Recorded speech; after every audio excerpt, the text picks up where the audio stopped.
6, and I'd like to call the meeting of the City Council to order.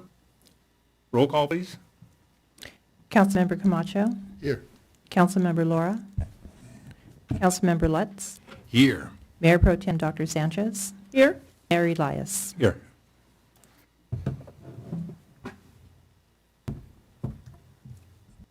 Tonight we have a study session. Mr. City Manager. Yes, Mayor, City Council. Tonight will be our budget study session. I have some opening remarks before I turn it over to my Director of Finance. Fiscal year 2021 was unlike anything we've ever experienced. The global pandemic imposed a series of profound challenges that truly tested our city's resolve.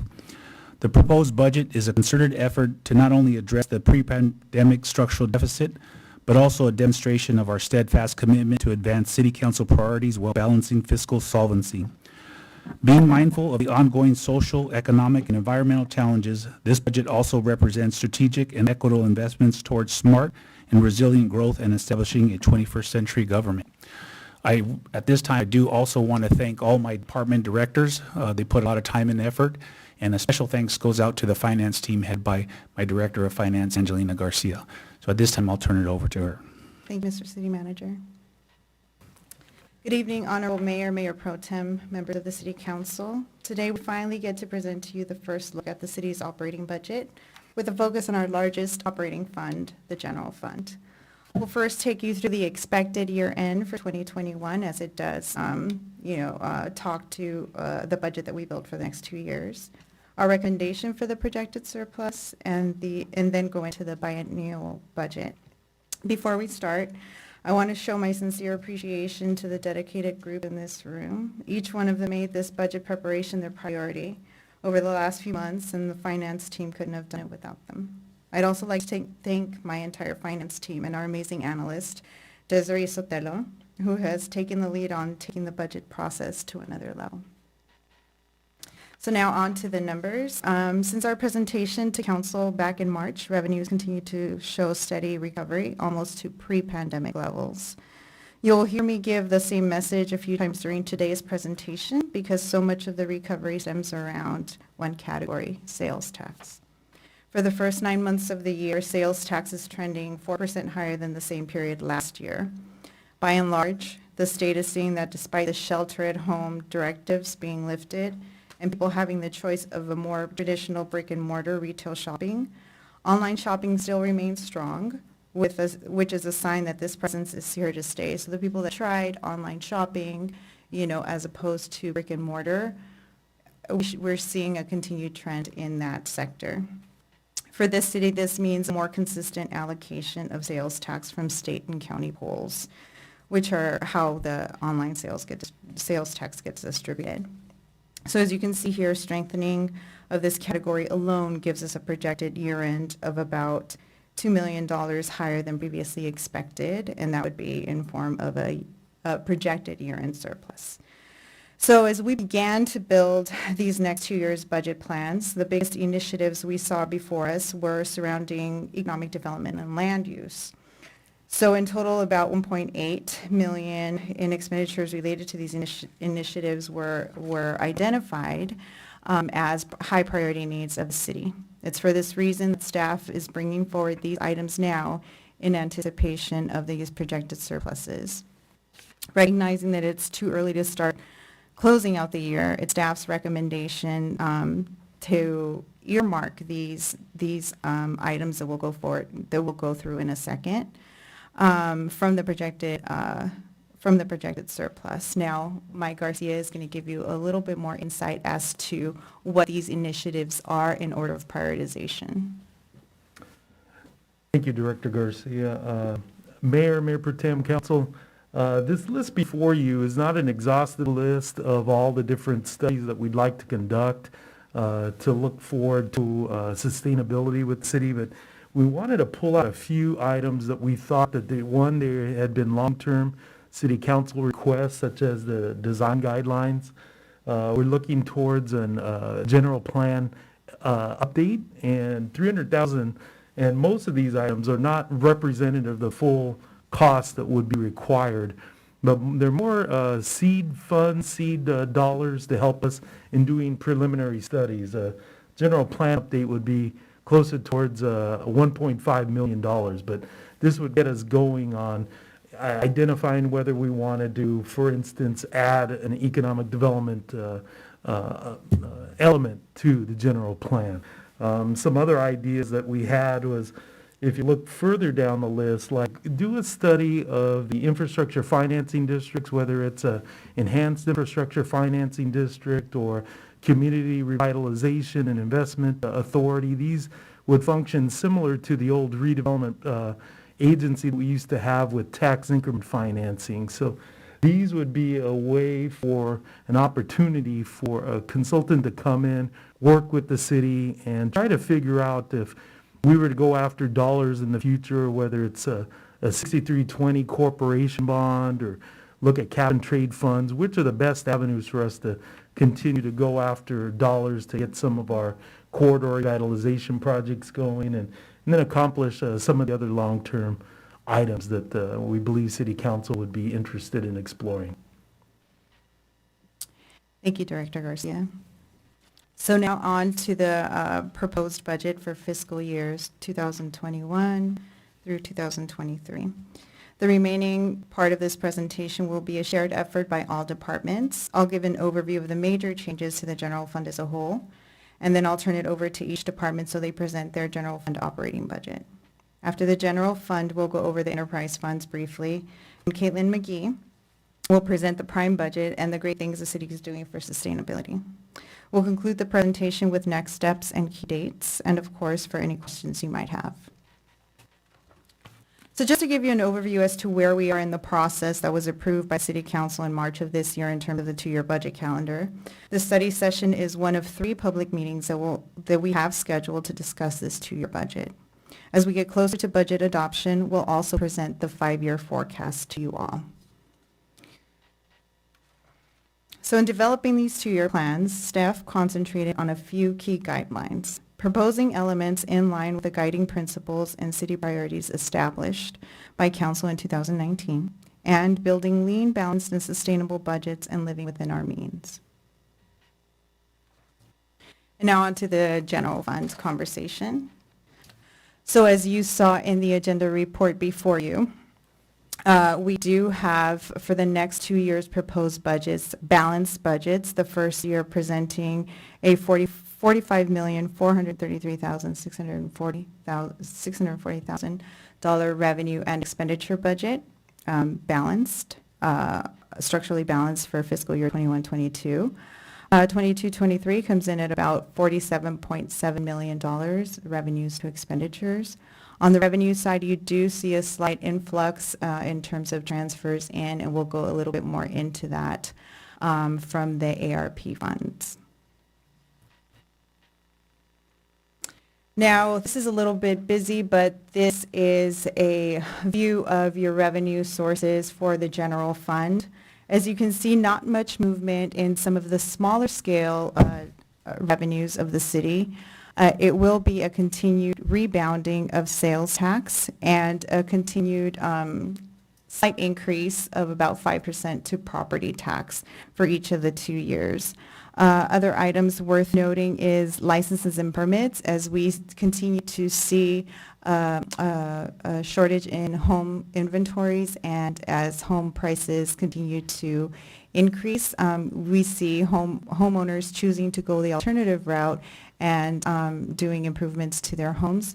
So the licenses and permits include building permits or permits needed to make home improvements. In terms of transient occupancy tax, we're expecting a slight rebounding related to the reopening and, us going into the less restrictive tiers as we're continuing the vaccination across the country, and things are starting to see reopenings. We will point out that of the $45.4 million that is presented in the 22 proposed budget, $1.1 million is to due to competitive grants that Community and Economic Development was able to secure in order to promote some of their community economic development projects that they'll get into as Director Garcia present his CED budget. And let's see, other items worth noting is we talked about the transfers in of the 2.4 million. So that is a combination of gas tax at about 1.6 million a year for the next 2 years.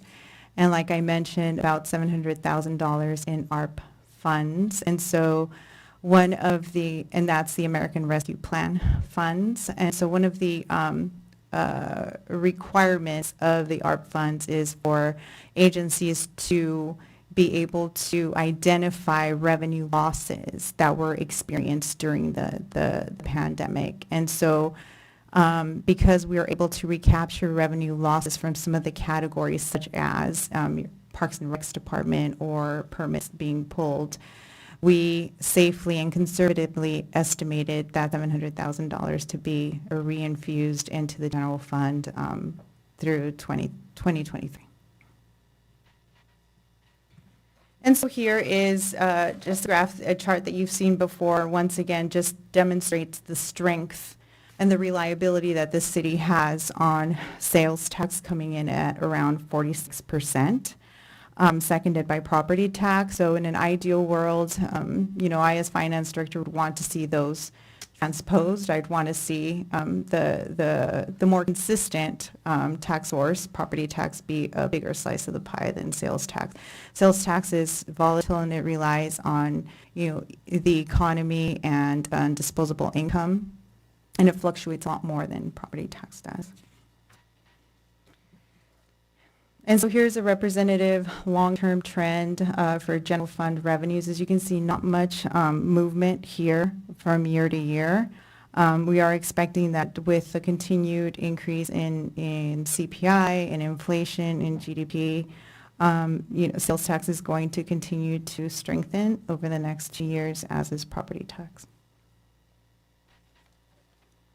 On the expenditure side, so being that revenues or expenditures match revenues, we are proposing an expenditure budget of $45.4 million.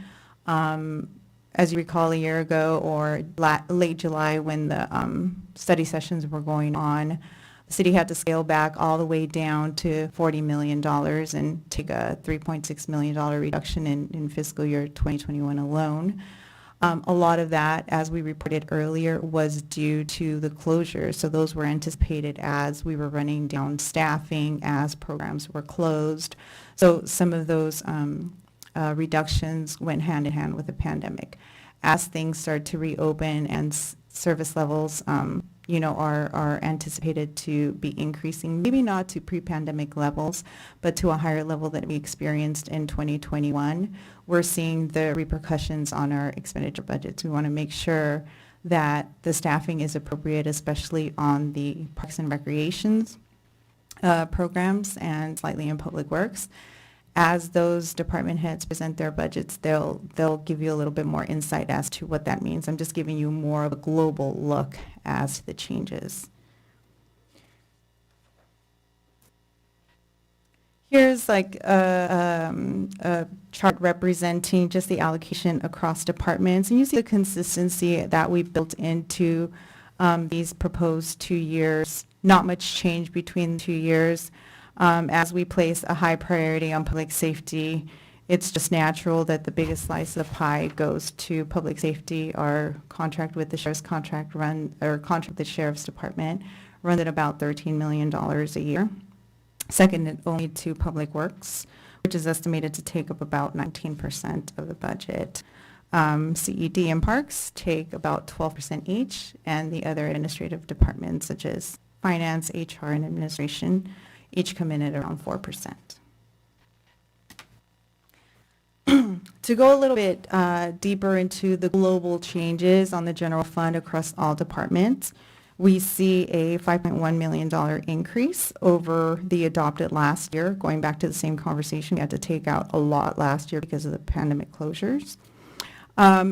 It wasn't just an automatic increase that we built into the budget. We started with a zero-based budget approach, meaning that each department was tasked with bringing in and justifying every dollar that was spent on the maintenance and operation budget. Salaries and benefits were estimated and proposed based on the current employee count and the natural growth in most of the benefit categories that we'll go a little bit more into.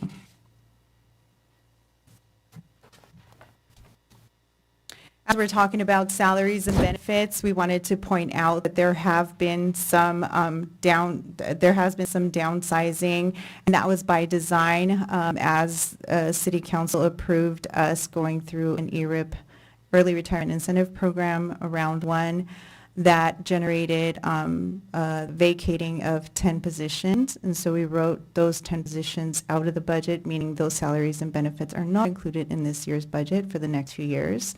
Additionally, there were 2 other positions vacated prior to the ERIP during fiscal year 2021 that we were able to obviously speak to the departments, make sure that service levels weren't affected, and able to strategize to take those salary and benefit numbers out of the next 2 years' budgets.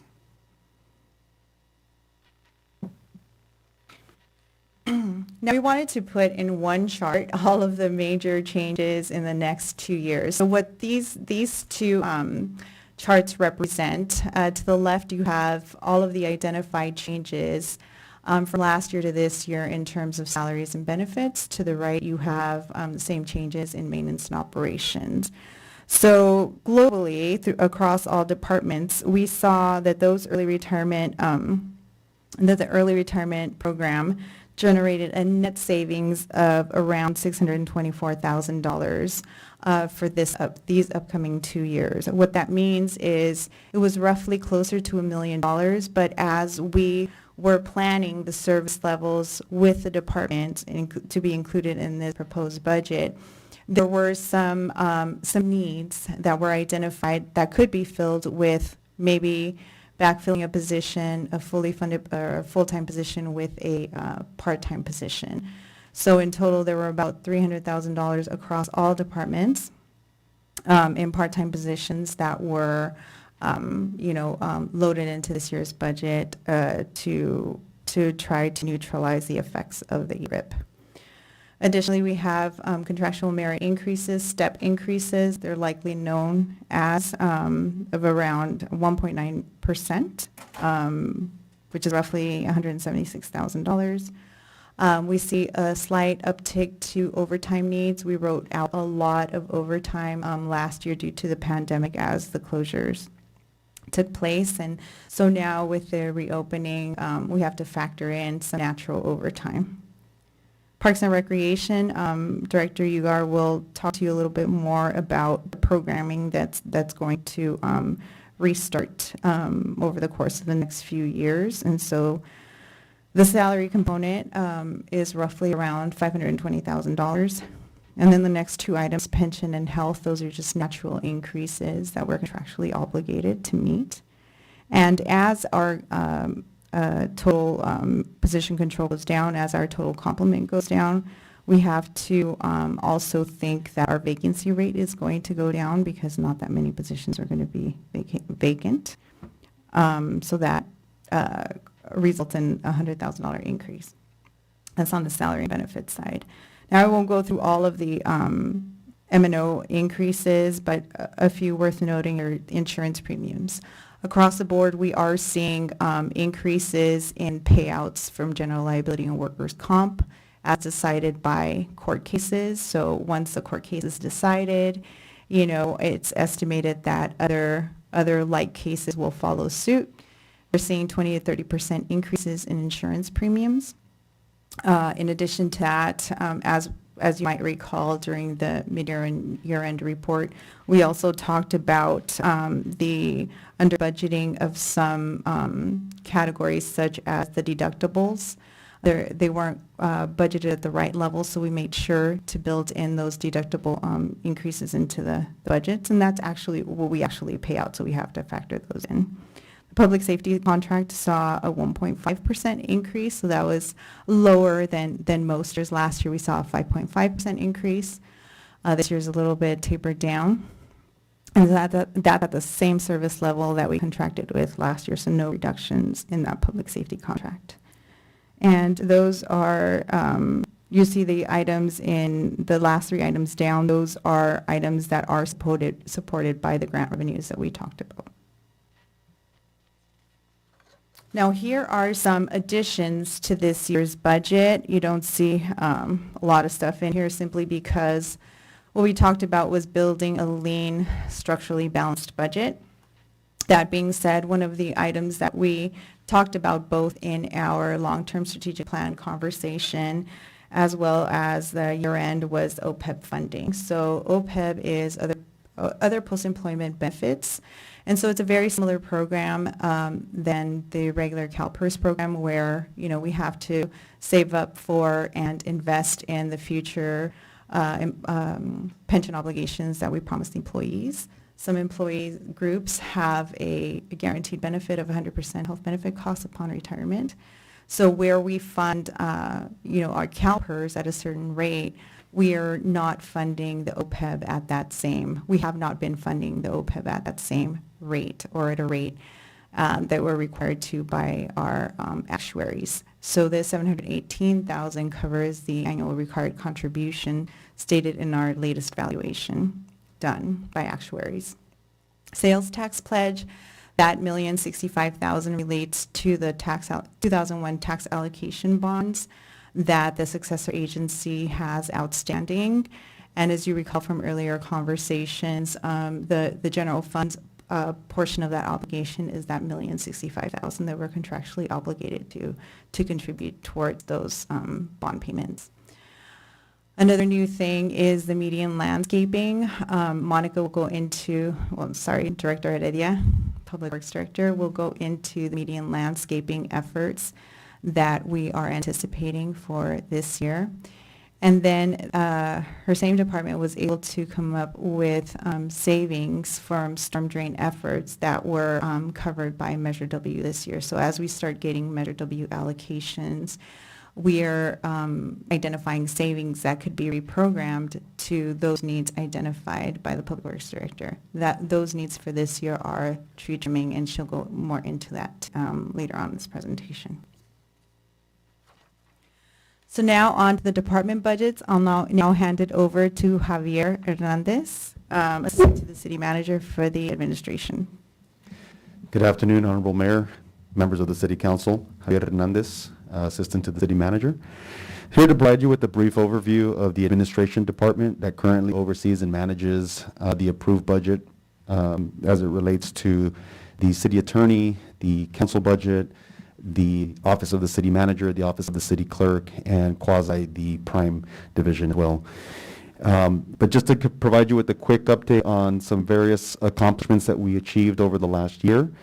As you are well aware, and we'll be providing a presentation about this a little bit later as well, that we launched the virtual City Hall, which was an initiative that kind of gave rise as a result of everything that was going on with COVID to give our public an opportunity to better participate with the civic process.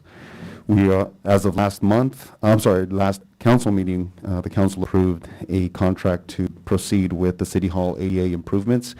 We are prioritizing here the council chamber, and then soon we'll be proceeding that with improvements to the audiovisual equipment as well to, again, improve the overall level of participation from the public. As you're well aware, over the last year, the City Manager's Office has also brought on new executive level talent from various places to kind of see the new developments of the city, as well as a presentation that I did in the last council meeting where we submitted $180 million in funding requests through the legislative efforts. And I'll pass it over to our city clerk as well to highlight a couple of efforts that she's undertaken in her division. Thank you, Javier. Mayor and City Council, thank you for your support in the past and your continued support and the opportunity to present. Accomplishments of the City Clerk's Office for fiscal year 2021 included an adopted trusted governance program for electronic content management that meets the state requirements for scanning city documents into our city's records management system, Questus. It included adopted records retention management and electronic communication policy the implementation of DocuSign for electronic signatures, and the implementation of a code of ethics and conduct policy for council members, commissioners, and appointed staff. From a core services perspective, the city manager's office interprets the city council's and city's overall vision, goals, objectives, and of course implements the policies established by council. But more so, we also provide oversight, guidance, support, and direction to all departments relating to all operations in the city. We also provide support with respect to advancing strategic initiatives, special projects, prior to them being transferred over to each respective department accordingly. But then at the same time, we also oversee and manage respective contracts such as the sheriff's contract, the city attorney's contract, special funds and enterprise funds like the sports arena. And it's, in alignment with that, we oversee a number of initiatives as well. You're well aware of the long-term strategic plan. Again, the virtual city hall, the city council chamber audiovisual upgrades and ADA, as well as the Whittier Narrows Dam safety project, and of course the legislative advocacy efforts that the city has undertaken as well. I'm sorry, I'll pass it to the city clerk once again. Thank you. The city clerk's office is tasked with conducting regular and special municipal elections, managing and preserving official records of the city. We prepare agendas and minutes for the city council, successor agency, housing assistant agency, water authority, and public financing authority. And we maintain the municipal code, as well as act as the compliance officer for federal, state, and local statutes. Our initiatives, the city clerk in collaboration with city departments, include a digital agenda management and virtual public participation platform, council chamber audio and visual upgrades, and integration of the city's records management system, Questus, with GIS. The last slide here provides you an overview of the budget as respect to the administration department. I'll draw your attention to column 2021 amended budget, where you see a 15.2 total budget. And then the next column over, 2022, the proposed budget, you'll notice that we have about a $688,000 reduction, which represents about 4.5% reduction in the overall department budget. And with that, I'll pass it on over back to Angelina, unless there's any questions entertained. Thank you, Javier. So I think the next presentation is Human Resources. So I'll turn it over to Ryan Hudson, our HR Director.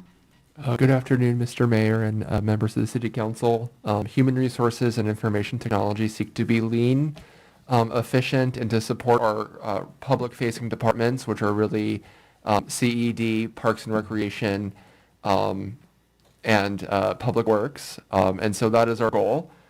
This year, as I'm sure you're aware, we have dealt with the ongoing COVID-19 crisis and state of emergency. Having a safe, productive workforce has been one of our ongoing goals. That included the getting our staff vaccinated early. Human Resources manages our ongoing labor relations relationship with our 4 bargaining units here at the city. That's an ongoing project. We had recently last year integrated NeoGov, which is a sole source recruitment and job spec software into the city, which helps us with recruitment and be more efficient in onboarding new hires, both part-time and full-time. So that is increased efficiency. We've implemented BASIC, which helps monitor staff absences in FMLA, and we've upgraded our printers citywide. Again, the core services the Human Resources Department provides are ongoing labor relations and collective bargaining. When we met in March, we talked a lot about the phased approach for collective bargaining, and you reviewed and approved that in closed session. We have another update for you in closed session on that front today. We manage all the recruiting of candidates here at the city, both part-time and full-time. We ensure we're in compliance and do compliance management, so that makes we're in compliance with state law and federal law. Safety and training is always a key function.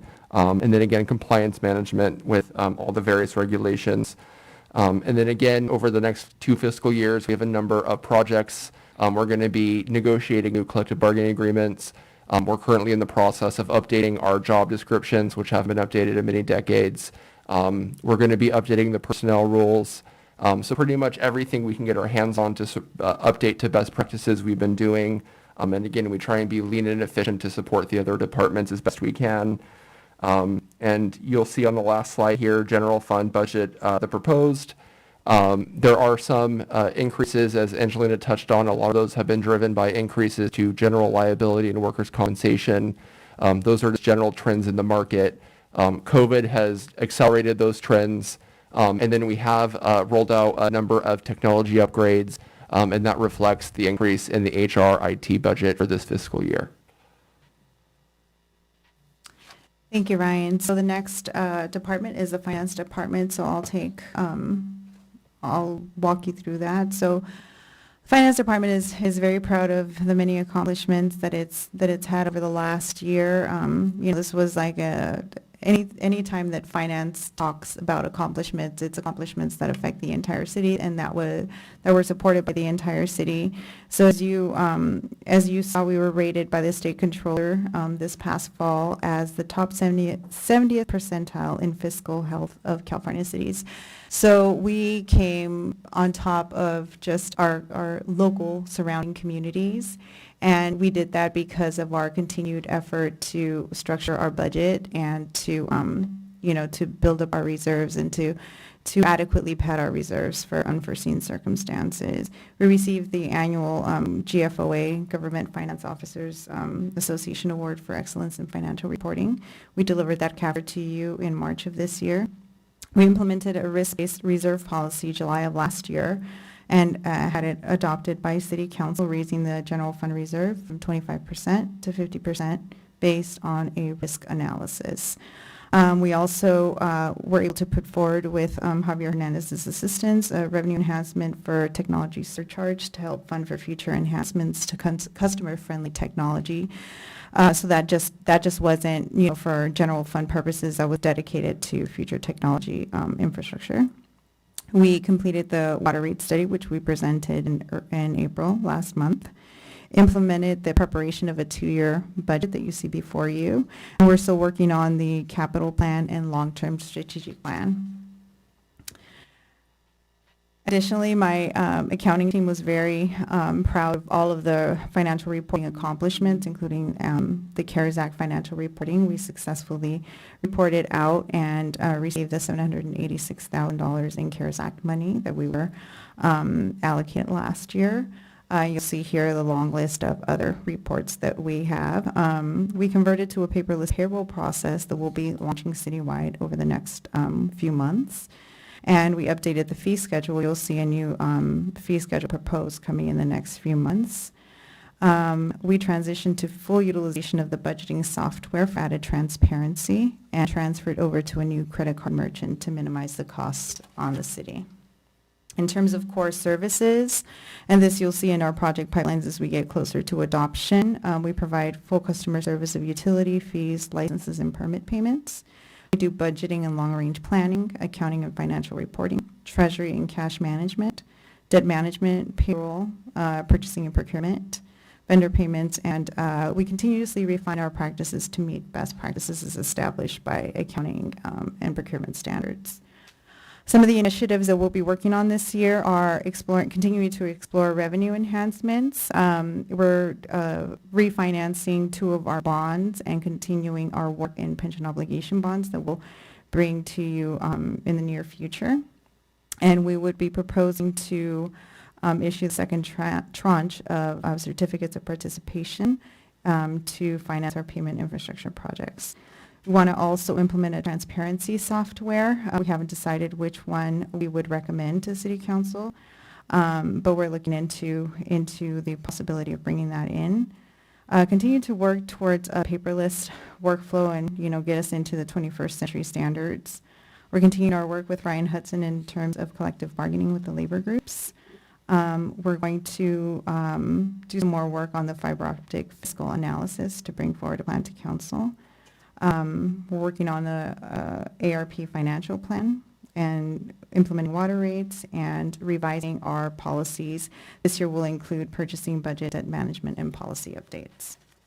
And so here is the budget for the finance department. As you can see, there is very little to no growth. We tried to really right size and negotiate those contracts that we have, competitively negotiate, and really look into every opportunity to fully utilize our budget without extreme increases. Also, under the purview of the finance department is the non-departmental budget. So this is the more general costs that cannot be allocated to specific departments. One of the things you'll see as you see some of the salaries and benefits is that they'll go down in most departments. The biggest reason is obviously the ERIP, but also we were able to more precisely allocate the unfunded accrued liability between the current members and those that have been retired, that are retired, that still have an unfunded liability. So for those members that are now retired, we put them into this non-department budget. So you'll see salaries and benefits increase more than in other years, particularly for that reason. You'll also see the health benefit costs related to those retirees in this salaries and benefits number. Supplies and services, so as Ryan mentioned, his budget includes a portion of the administrative costs for the workers' comp and general liability programs. So those third-party administrators that really manage the day-to-day for those two programs. However, in supplies and services, this, for the non-department, this includes the actual premium payment and the premium increases. Training and membership, we also weeded out from each department the education incentives that were previously allocated to each department. They really weren't representative of the department cost. It's more of a general cost citywide. So we felt that it was proper to put it into non-department.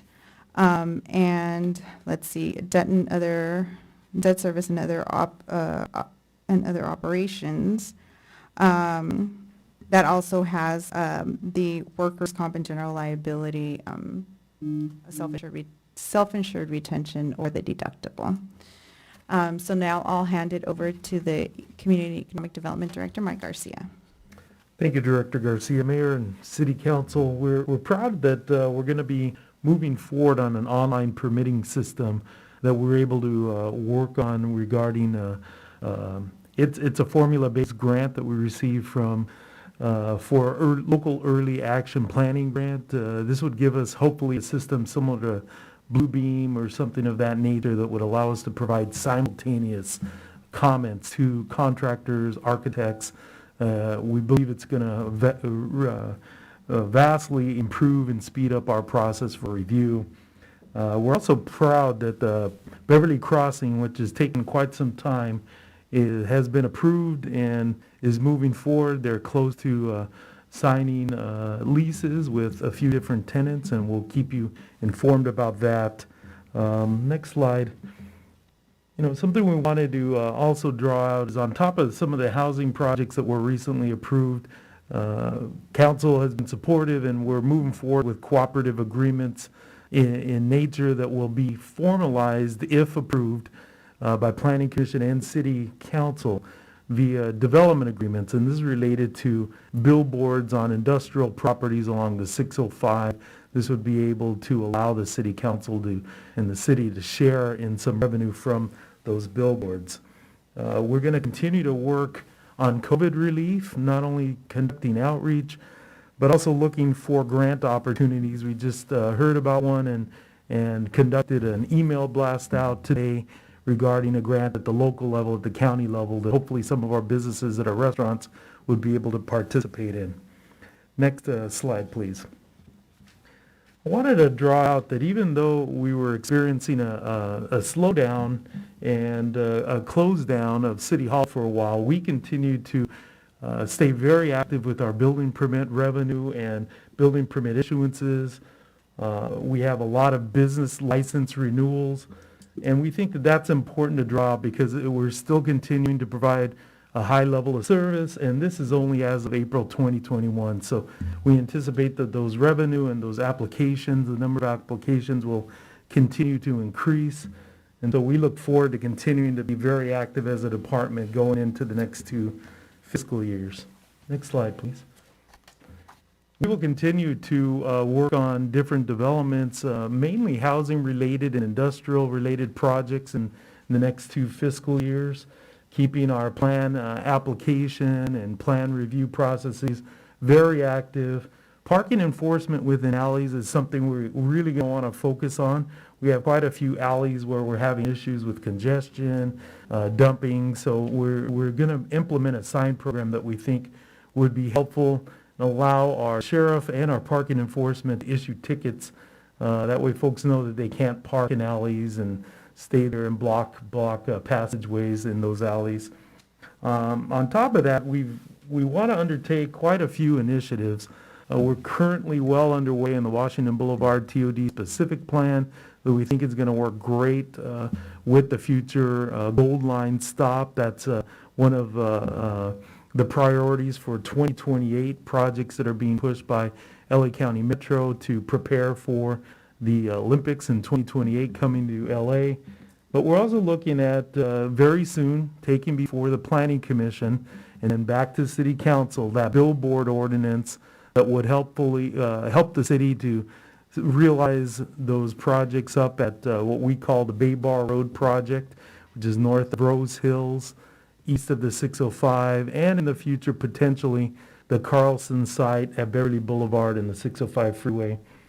And something I wanted to pull out here, I briefly touched on some of the infrastructure financing districts that we're going to be exploring and other avenues for revenue that we think could be brought into the city. But I wanted to point out we are going to continue working with Union Pacific, BNSF, Caltrans, Department of Water and Power, Edison, all of these public entities and quasi-public entities that have public right-of-way within our city to make sure that they understand that we want those areas maintained and beautified, secured. We actively took on a cleanup that we had our deputy sheriff, Deputy Ben, go out and oversee. We were having a lot of homeless encampments near the Paramount Boulevard and BNSF, and we want to address those type of issues closer towards Whittier Boulevard. I appreciate the attention and time that the council's given to that. We have some projects coming up that we think would work well, in particular down on the Union Pacific line, east of Passons Boulevard. We'd love to see if Union Pacific would entertain giving us a portion of Planter Street to go through and connect through to the future housing development there.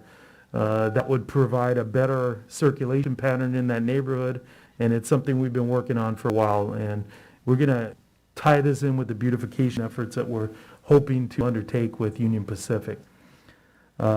Next slide. I wanted to point out in the general fund budget that even though you see an increase between 2022 and 2023, we're going to do everything in our power to continue to look for grant funds that will supplement some of the studies and some of the analysis that we want to conduct. That way, if you remember in slide number 4 from tonight, the $1.8 million, some of that money we have in there, even though we're working on a reimbursement agreement right now for the Business Improvement District on Whittier Boulevard. We have to show that $100,000 in there, but if this reimbursement agreement is finalized with that property owner who will be a future member of that Business Improvement District, it would just be there to basically have money to be able to pay for the consultant, and then we would be reimbursed by that property owner. So those are opportunities we're going to continue to explore. We continue to do this with even planning reviews for CEQA analysis, and we're going to continue that in the next 2 fiscal years. Thank you, Director Garcia. So next up is Pamela Ugar, representing Parks and Recreation. Great. Thank you, Director Garcia. Honorable Mayor and Council, although our department was hit terribly hard in 2020, we still pivoted and turned out some fantastic results and successes, but in terms of programming, it looked different because it was mostly in food services and serving our public and our seniors who are in crisis or who are in need. We proudly get about 52,067 meals, which is amazing. It's outstanding with our emergency senior meal program. We served 4,300 people in our COVID-19 testing center. We hosted 5 regional drive-through food distributions. Our city has become renowned for doing drive-throughs. Other cities are asking us for logistical plans because Efren is so fantastic at doing drive-throughs. He can probably do it in his sleep or plan them in his sleep. We were able to create, plan, and do a whole new playground replacement project at Veterans and Ladies Auxiliary Park. It was great. Thanks to Public Works for their help with that. And we did some really amazing drive-through events. Our Halloween event was fantastic. Our Easter extravaganza was fantastic. And we're getting ready for our Memorial Day remembrance. With Memorial Day, we're estimating we will have served 20,000 participants. Now, one of the major things that our department did was, one of the things is just so cool that we have our own media team. So we became pretty phenomenal at virtual rec at home programs. And we served 250 posted activities, 29 rec at home activities, which also included cooking classes. So our Parks and Rec staff turned into chefs, and they just started sharing their talents with the children and the families at home, and everyone really loved it. And our Assemblywoman loved it so much that she gave us special recognition for our Rec at Home classes. So kudos to all the Parks and Rec team, because I came in halfway. So I really need to give Sonia Patterson, the former director, kudos as well. Our 2 initiatives, thank you. Our initiatives that we're looking for, of course, is always to get more money to offset the general fund. We've submitted grants for Rio Hondo Park and Smith Park with Prop 68. We're looking at and preparing for Measure A grant and trying to figure out with you, of course, with the leadership of the City Council, whether we're going to go for new ball fields or possibly a new dog park or renovate and fix the youth center. Those are some of the options that we're looking at. One of our initiatives that we'd like to bring in 2021-22 is to update our policies to allow general public rental of our parks and facilities, which we believe would boost our revenue to the general fund. Slide 3, please. This one, of course, you'll know we had a huge dip in 2021, and that was because of COVID, completely related to COVID-19. We lost all of our programming, our regular programming. We also lost a lot of revenue. You'll notice that in 2022, we're proposing, it looks to be like a huge jump, but it's really attributed to the increase in part-time staff that we're going to be needing. Minimum wage is going up. We have to provide PPE now, and we have to, our ratios to programming is different, and so we have to hire more staff at a higher rate, and we have to have less people in the programs with social distancing. So those are some of the things that are impacting us in 2022. And also, I'm sorry, we're bringing back all of our programming, so like our camps and our field usage, all of those things are coming back. So all of those are going back in the budget. Thank you, Director Ugar. Next would be Monica Heredia, the Public Works Director. Good afternoon, Mayor and City Council. Public Works has been busy completing several master plans and studies to strategically plan future projects in order to preserve, maintain, and enhance the city's infrastructure. Next slide, please. So you saw a list of all I think we've reviewed a lot of these plans. We brought them to council for discussion, so that was just a list of them. As for capital improvement projects, engineering completed 3 out of the 4 hotspots intersection improvement projects along Rosemead, as well as the annual signing and striping and sidewalk projects and design of 2 highway safety improvement projects. Lastly, the Pico Park Open Space Enhancement Project received the American Public Works Association Southern California Chapter 2020 Project of the Year Award. Next slide, please. As for the CIPs for the Water Division, staff was proactive in starting the design of the PFAS treatment facilities and procurement of dual media vessels. They also completed the security fencing and well upgrades, and electrical panel improvements and water main replacement projects should start construction soon. Next slide, please. As for operations, crews have been busy replacing gate valves, old meters, and service connections. They completed a total of 575 maintenance work orders since July 1st. Next slide, please. Staff also inspected 13 new 1-inch service connections for a residential complex on Telegraph and completed upgrades to SCADA at plants 1 and 2 and replaced and installed fire hydrants and check valves. Staff is also preparing water plant sites in preparation of future treatment facilities, including underground wiring. Next slide, please. Streets crews completed 240 tree trimming work orders since July 1st and about 2,600 graffiti removal work orders, resulting 260,000 square feet of graffiti removed. They also completed over 1,000 work orders of illegal dumping, resulting to 420 tons of trash removed from alleys and streets and everything in the right of way.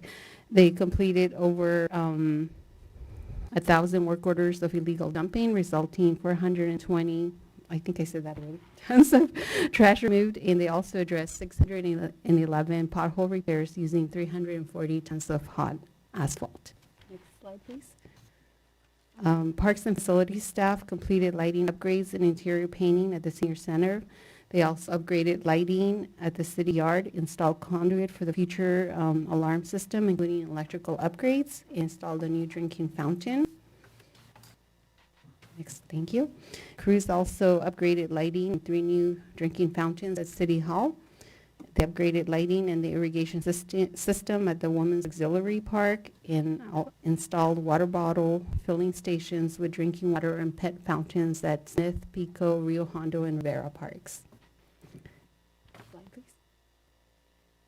They also upgraded lighting and electrical wiring at water plants 1 and 2. And overall, crews maintain buildings and parks clean, sanitized, and safe for staff and patrons throughout the year or throughout this pandemic. As for other programs, Public Works implemented a safe clean water program known as Measure W. We continue to hold utility coordination meetings and ensure that the city is in compliance with NPDES. Staff issued 247 permits, completed over 400 inspections and 33 public record requests since July 1st. Overall, staff completed over 6,000 service requests, 55 of which were traffic related. And this is our list of our core services, most of which we were discussed as part of our accomplishments. As you can tell, we were very busy. And the 5-year capital improvement program was presented to council 2 weeks ago. As for initiatives, it is Public Works' intent to complete several major projects, including the new water treatment facilities, COP-funded pavement and road rehab projects, traffic signal synchronization projects along 3 major arterials, complete the last hotspot intersection improvement at Rosemead and Beverly, currently under construction, complete the facilities and security system master plan, implement a vehicle replacement and maintenance program, increase the tree pruning cycle, and complete the urban water management and risk resiliency assessment. As for our proposed budget, we actually have a reduced budget, or what we were able to do is allocate funds, measure our funds to some of our street maintenance activities, and that's the main difference in in the proposed budget for 22 and 23. Thank you, Monica.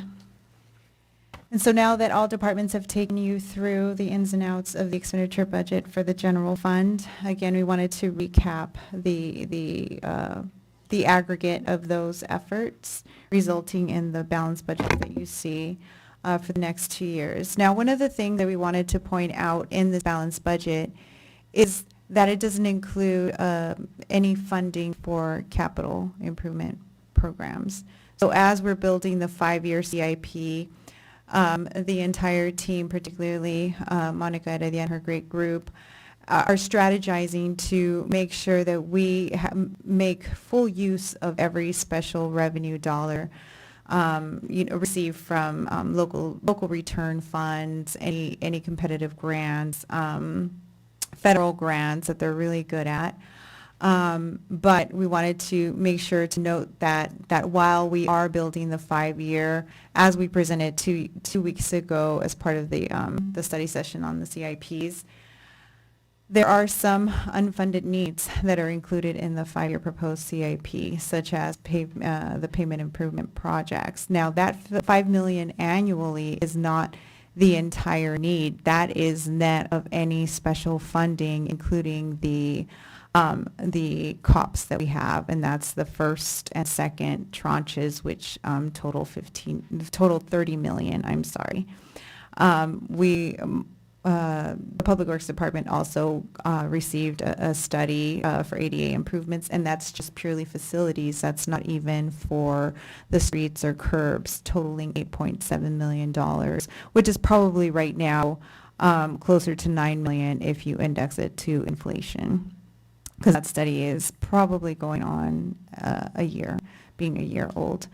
As Monica mentioned, there has been a substantial activity in building master plans for water, sewer, storm drain, and so you see the storm drain and wastewater needs there projected at a combined close to $1.5 million a year.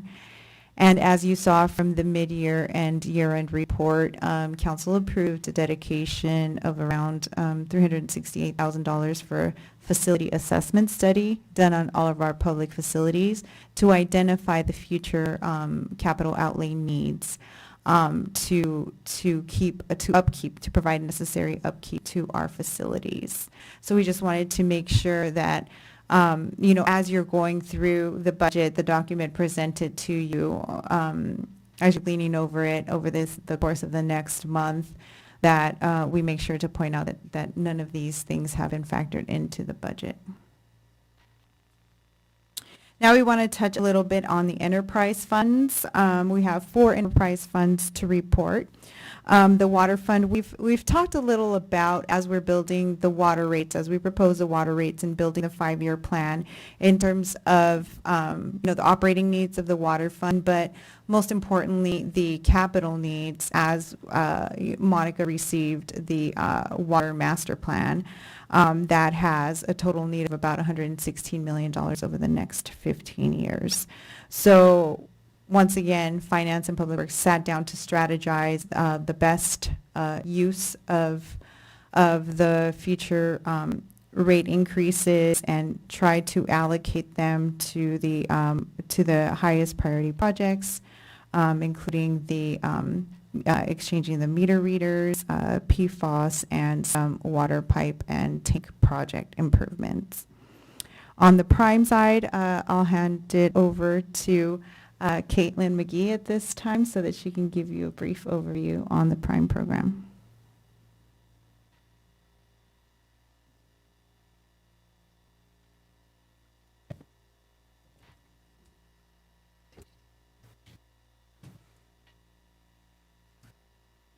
Thank you, Angelina. Good evening, Mr. Mayor, City Council. Caitlin McGee, Senior Analyst for Prime. So I want to share with you some of the accomplishments that the Prime team is proud of in fiscal year 2021. First, Prime adjusted the rate structure for its 100% renewable option, Prime Future, to be more affordable to customers, saving the average residential customer over $5 per month. Prime also completed a feasibility analysis for deploying solar plus battery storage at city and school district facilities, informing the ongoing development of the DER pilot program.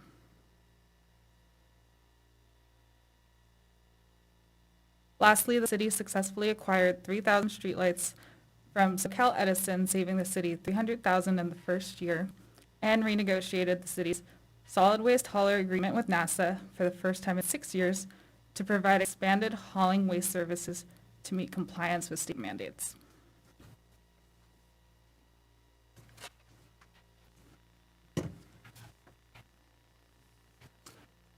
So in addition to the Pico Rivera Innovative Municipal Energy Program, The Sustainability Division's core services include the operation of the Prime program, right, which serves approximately 18,000 customers citywide and maintains a 96% participation rate. Oversight of the city's solid waste hauling services and waste management programs, and cross-departmental project management to promote sustainability, such as the streetlight acquisition and LED retrofit project.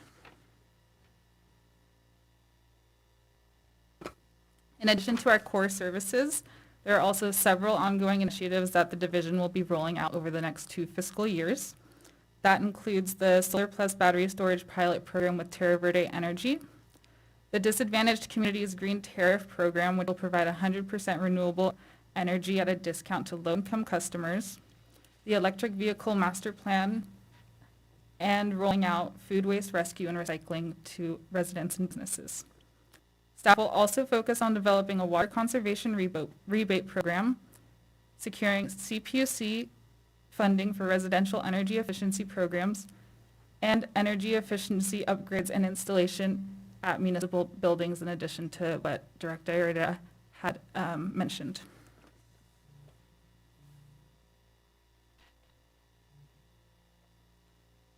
And then lastly, this slide here shows the Cal Recycle Fund, which in conjunction with the Prime Enterprise Fund serves as the foundation of the Sustainability Division. The Cal Recycle Fund is sourced from the recently renegotiated NASA agreement, which requires NASA to remit 5% of its gross receipts to the city to cover the costs of implementing SB 1383. This fee not only supports the immense work that will be undertaken to meet compliance with SB 1383, but also be the first step to funding the Sustainability Division for programming beyond Prime.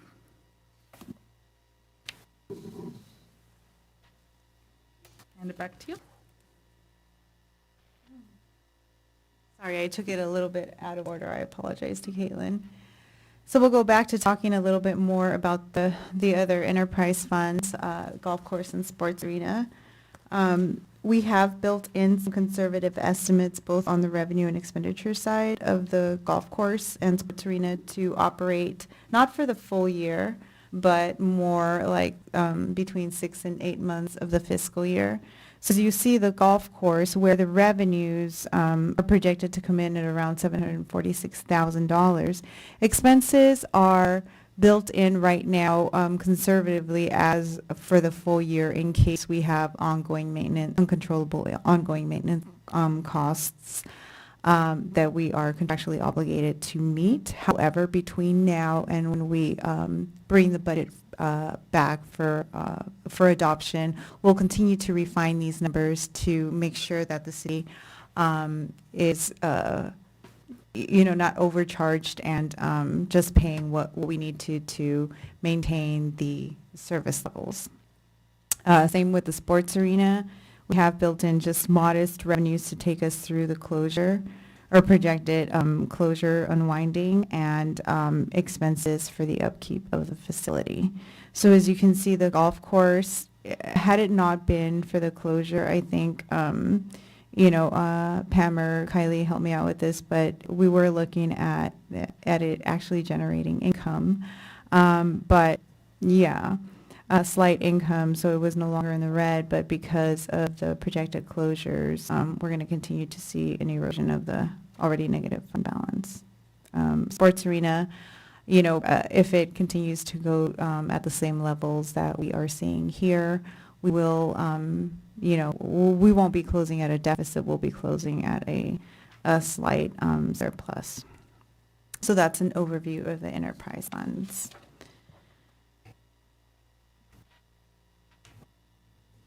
Now here we're going to take you through the next steps of this budget process. Like we mentioned, from May 12th through the 21st, we are targeting to meet with each member of council to go over any part of the budget or all of the budget that you want to just get a in-depth closer look or have any questions for us.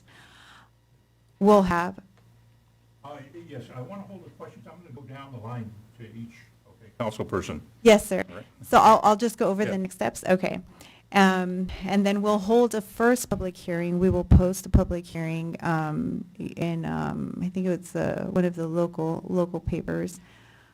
Anna, correct me if I'm wrong, is it the Los Cerritos? Yeah, Los Cerritos daily paper.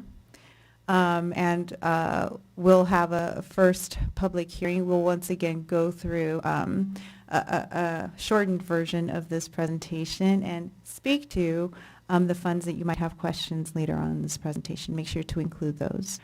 We'll also bring you a second CIP study session that will help solidify the 5-year plan for the CIPs. We'll bring you back the budget for adoption June 8th, and that will be, again, a publicized public hearing. And July 1st starts the beginning of the new fiscal year. Oops, and I see a typo, 2021-21.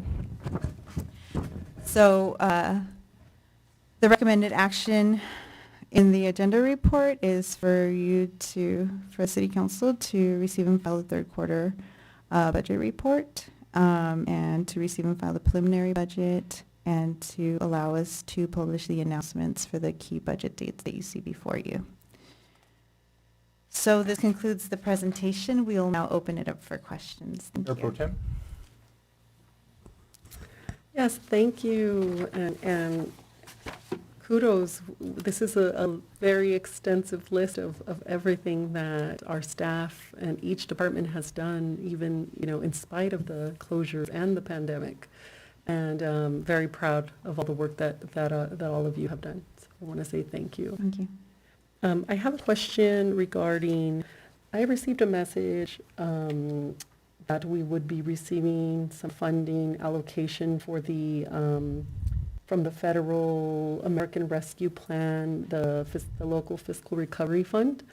And it lists Pico Rivera a little more than over $14 million. So I wanted to see if you knew anything about that. Do we calculate that into this fiscal year, next fiscal year? And if you can give us a little information about that. Secondly, my comment is, I noticed all of the departments, our projected amount is planned, anticipated a little increase, except for Parks and Recreation. It's a decrease. It's the only department in the proposed 2022-23 budget with a decreased amount prior to this fiscal year. I would say if we do have anything that we can carry over or support in terms of those grants, I think that would be an area. Director Ugar mentioned at our programming, we're going to need more staff for less amount of children participants, which means we're not going to be able to generate the revenue that used to come in from that. So I would think that we might have an increase in that area in terms of parks needs as we're seeing a reopening. And I think our city manager is going to talk a little bit more about that, but we are reopening hopefully by June 8th. So I think in the new fiscal year, we might see a little bump in that area. And those are just my comments for now. Mayor Pro Tem, thank you for the compliments. As far as the American Rescue Plan, we are receiving that money. We just recently got the guidelines for that yesterday, so we're still going to sift through those guidelines. We'll definitely be bringing it back to council for a discussion on where the council wants to allocate those fundings. There is going to be criteria primarily for COVID-19 response, and you see within the proposed budget there is some allocation in one of the years for that money to replace some of our revenue funds. Mayor Pro Tem? Thank you. Member Camacho? Thank you, Mayor. Just wanted to point out again, congratulations on the award for excellence in financial reporting. I think that's a highlight, and the fact that we were categorized in the 17th percentile as low risk just demonstrates what we've been doing here as far as being fiscally responsible. And so a lot of work to be done. Thank you for the presentation, and that's it, Mr. Mayor. Thank you. Councilman Lara? Thank you. My apologies on my tardiness earlier. I had the opportunity to meet with the finance director, the city manager, the assistant city manager earlier today. And we went over the proposed budget, and I expressed some of my concerns. I want to go ahead and thank the direction of the city manager and Public Works, everyone involved, the finance director, the assistant city manager, on making sure that this city is, in my opinion, shifting gears from prior city councils in regards to really emphasizing on our infrastructure needs, whether it be water, whether it be pavement, our facilities. And it really starts with the master plans or the facility assessments. And we're budgeted to have approximately $2.1 million surplus at the end, hopefully, at the end of this fiscal year. And that's because our sales tax revenue increased and more than what we anticipated. In addition to that, it was a sacrifice by the department heads to make sure that money was saved by the prior council when you folks adopted the budget. So some of the proposals for this 2.1 surplus is to go back and to make sure that there's outstanding master plans, outstanding facility reports that the city needs to invest in my opinion, so that we identify needs, we upgrade, and we find out what the priorities need to be. So I want to really thank the Mr. Carmona for changing gears from past management, from past administrations, and really focusing in on infrastructure. We went through the enterprise funds. My concern is with the golf course. It's been running a deficit for quite some years. I talked to staff regarding that. Evidently, there's been new management that's taken over. They're hopefully projecting a surplus. But the way I look at it, Mayor, you and I, we talked about this, right? Joked about it, is that by the golf course shutting down, the city would be saving money. And so I don't, even now, by what the projection is, if we shut the golf course down, we would save money. So I just wanted to throw that out there. And I don't know if I'd be in favor of that, but I just it's dollars and cents, right? And these are difficult times, so difficult decisions should be considered at least. In regards to that, there were some discussions about what should we do with the 14 million, with the about $15 million that's coming from the American Rescue Act. That money has yet to be allocated because we didn't know exactly how much by the time the budget was coming out. And that was an interesting conversation with staff, and I picked their brains and their ideas about it. So I look forward to having that discussion as we progress. Let me just wrap this up because I'm going quite winded.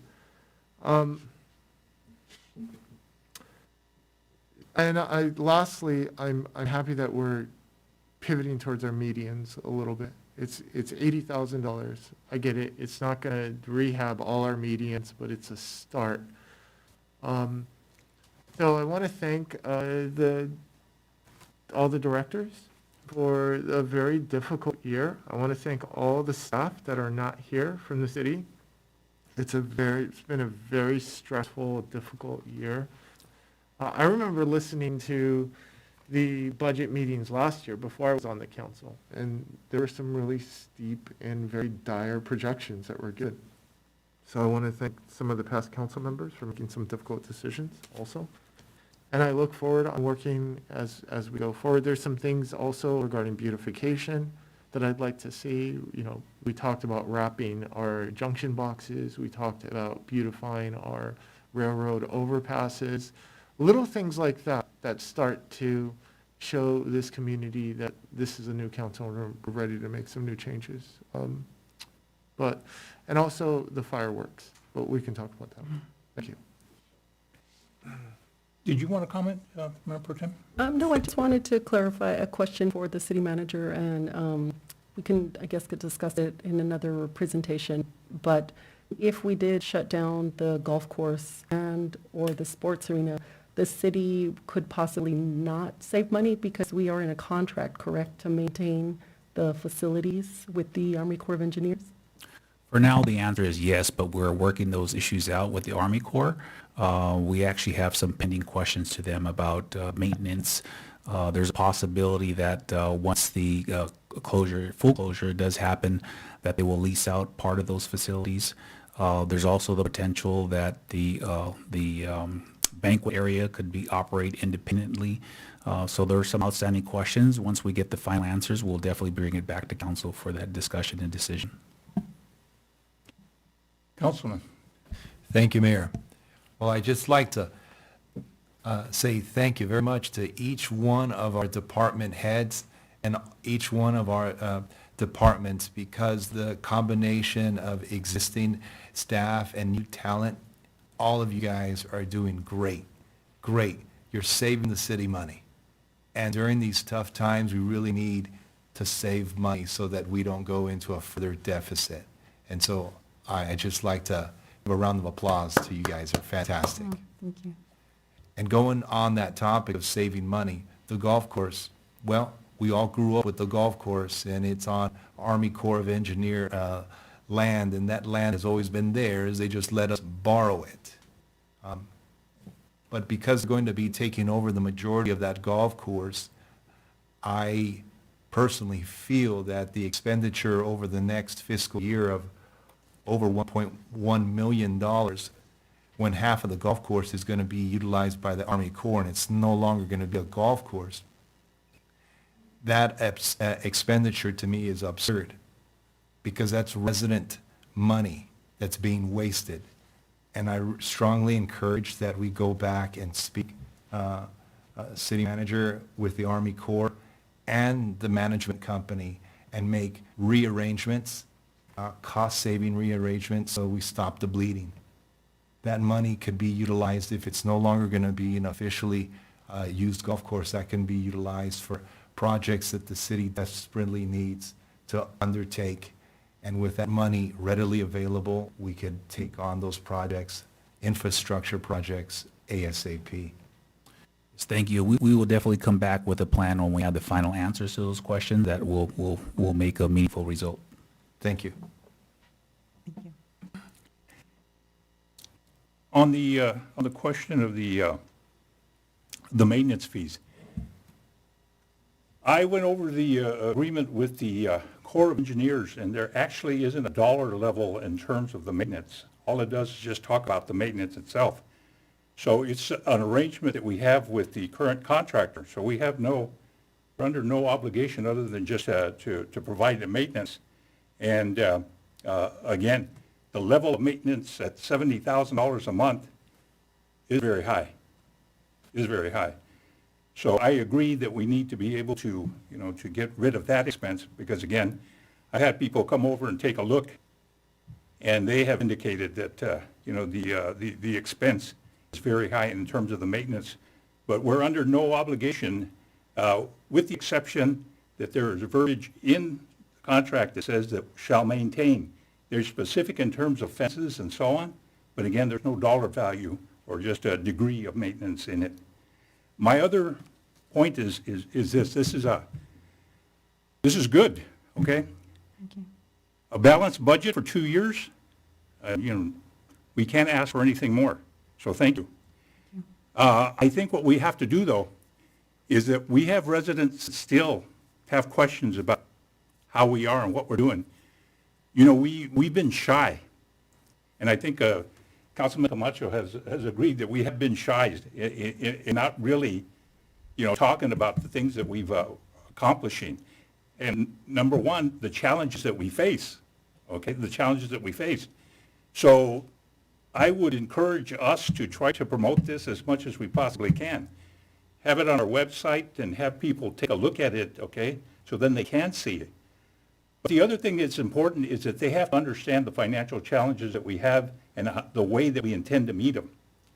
Because again, I've got some residents that say, what's happening, what are you going to do? And, there's a lot of questions on it. I think this would serve to answer a lot of questions here. I wanted to talk about Prime. Are we doing the marketing and sales in Prime to get the people, enlisted? We did quite a bit more essentially at the launch of Prime. To date, we're in a pretty steady state. We have less than a 4% opt-out, so we don't actively market on a regular basis, but when opportunities present themselves, we absolutely do. I think it's important, okay? We have a service and we have to market to our individuals here. Because again, from the, from the material that I have, it really we haven't sold ourselves to the residents. And we haven't really made marketed the comparison.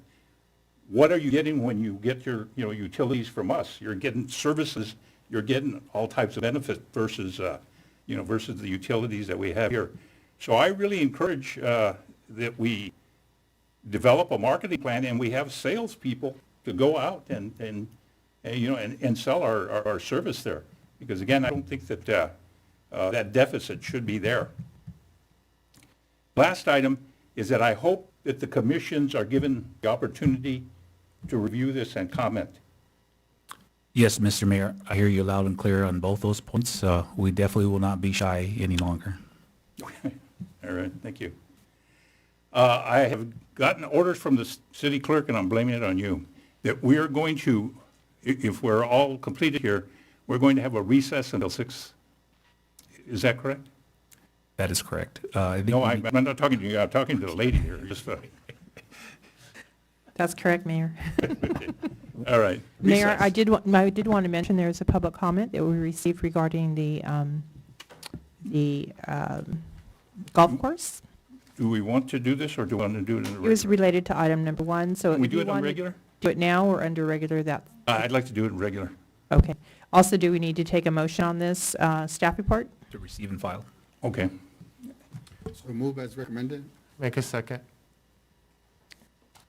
Councilmember Camacho? Yes. Councilmember Laura? Yes.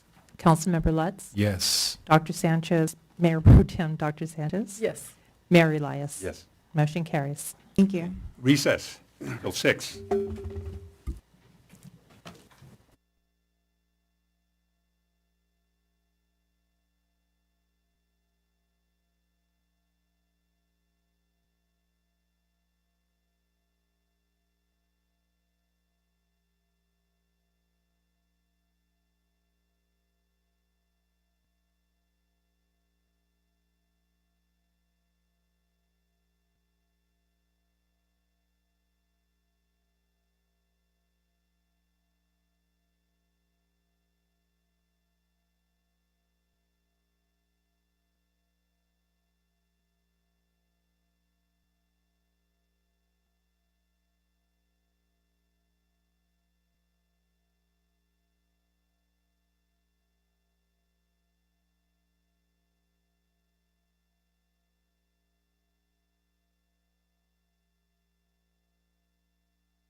6 o'clock, and I'd like to call the meeting of the May 11th City Pico Rivera Council meeting to order. Roll call, please.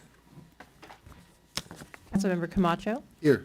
Councilmember Laura. Here. Councilmember Lutz. Here. Mayor Pro Tem Dr. Sanchez. Here. Mayor Elias. Here. All present. Okay. Okay, we're done with our study session. We are in presentation mode right now. And we have a special presentation proclamation to Public Works Week, May 16th to 22nd. Mayor, did you want to do invocation and pledge allegiance? Oh, that's right. We had a meeting prior, so can you do the invocation? Sure. Yeah.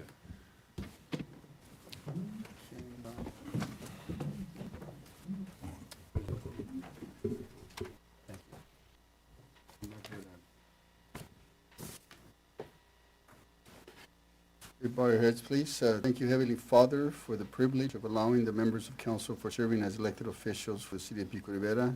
I pray for those who are in position of authority and leadership, thanking you for their commitment and dedication for our city.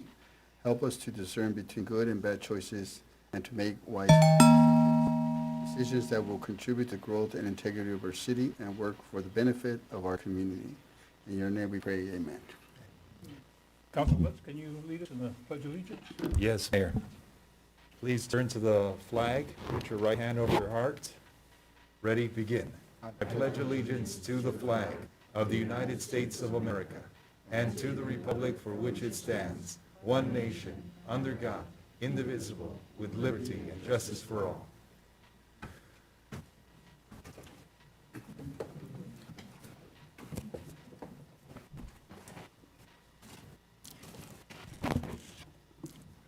Now we're in our presentation mode?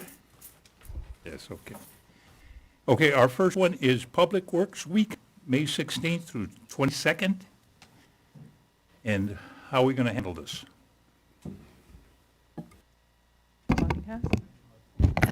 Good evening, Mayor and City Council. I would like to say a few words before, if you don't mind.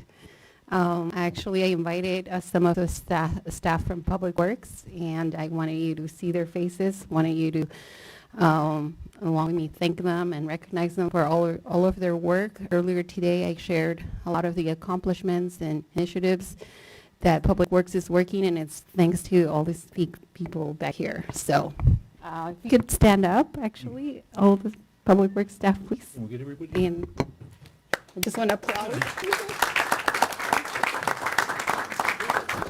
Let's try to get everybody up for a photo. Great, thank you.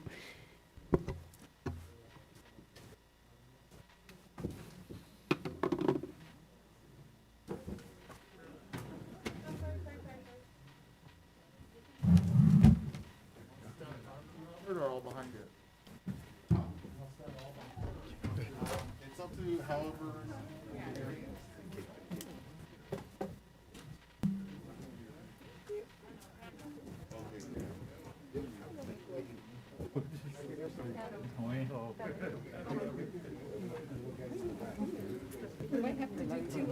Room on the other side. How are we looking?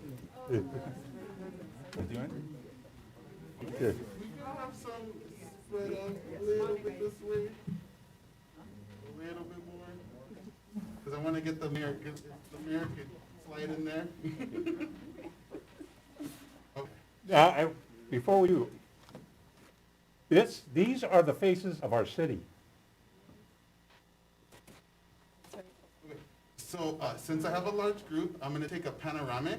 I'm going to take 3 photos. It's going to start off in the middle, left and right, and then I'll stitch it together afterwards so that we can get the whole group in one shot.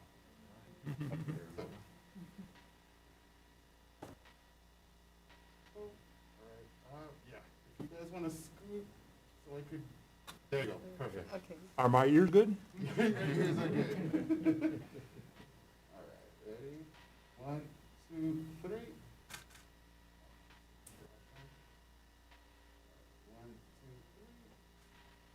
2, 3. Move. 1, 2, 3. 1, 2, 3. Awesome. Thank you. And then, do we want to do one with just Public Huh? Works? I need a photo with just Public Works. Oh, Can we do a round of applause for everybody? There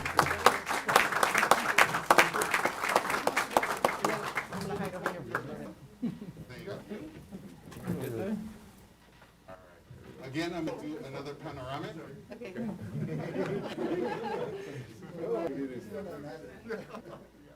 All right, ready?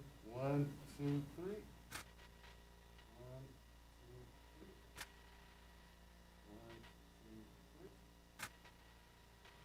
Thank you so much. Thank you.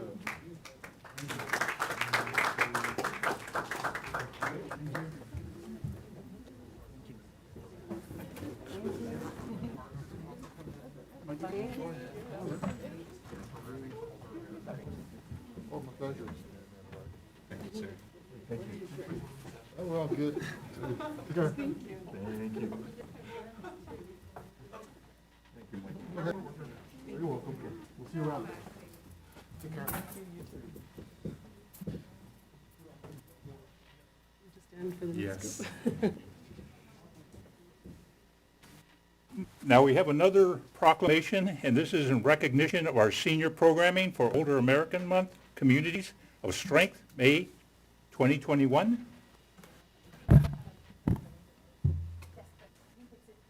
Huh?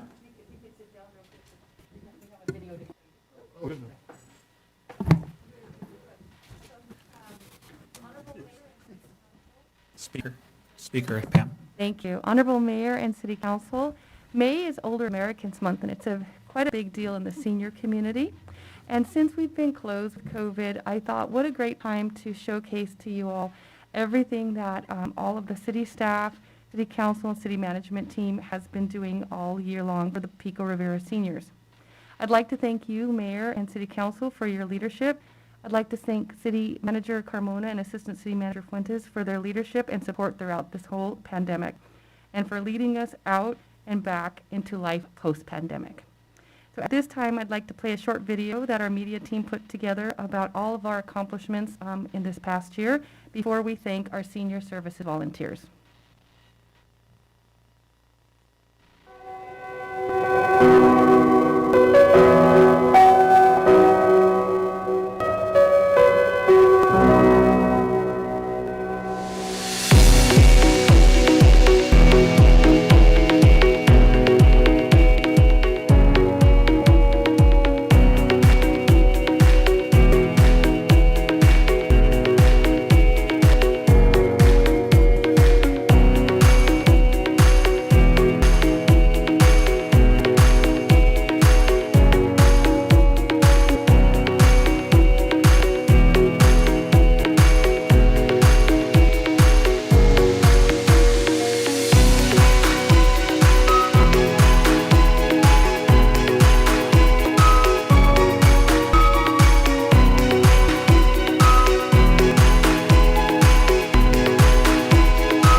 Thank you. I think you should be really proud of yourselves, and I'm proud to work here too. I'd like to name all of our volunteers, if you don't mind, and then we'll take a group photo. I think that'd be easier. So if you are here, please, when your name is called, Kylie Torres will be giving you your certificate, or you could hand it, if that'd be easier. Take your certificate, and then please find a place by the mayor and the city council. Rudy Alvarado, Gabriel Castorena, Deanna Diaz, Eduardo De Leon, Natalie Glasman, Anna Guillen, Efren Lee, Julian Martinez, Adriana Moran, Robert Moreno, Lizette Olmos, who is our superstar and who led most of our advocacy this past year, our supervisor of senior services, Julie Pacheco, Yvette Ruiz, Robert Santiago, Kylie Torres, Barbara Wade, Gabriel Daigle, Priscilla Sanchez, Leticia Reyes. Oh, yeah. Our part-time staff, Rosa Aguilar, Mike Castro, Jay Garcia, Nelson Henriquez, Veronica Lara, Ariana Robledo, apologize, Alyssa Sosa. And our sheriffs. This by far, I'm sorry, this by far is a phenomenal partnership, and I've never seen anything like this. I've worked in 2 cities that contracted out with sheriffs, and we did not have the ambassadors that we do here in Pico Rivera. So I say this with all sincerity, that I really appreciate our sheriffs and the relationships that they have with our Pico Rivera residents, especially our seniors. Deputy Perez. Deputy Diaz. And new to our group, Deputy Sepulveda, and we're happy to have you. And our volunteers of the Sheriff's Station, Oscar Chavez, Gilda Guerrero, and Marion Reeves, and Raquel or Rachel Reeves. Thank you all for everything you've done for our senior population this past year. I don't think, there's no way we could have done it without you, and I'm sure the city manager would like to say a few words as well. Thank you, Director. Yes, I just wanted to say thank you to all the volunteers. You guys did an amazing job this year in handling one of our most challenging times through our lifetime. So again, we appreciate it. I'm sure the residents appreciate all the time and effort and everything that you've done for our community. So thanks again.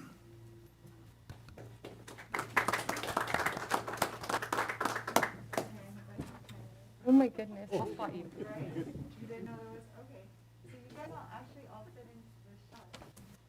Yeah, if you can take multiple shots, like one in the middle, one on that side, and one on this side, and I'll stitch them together later. Oops. Oh. Is that test shot?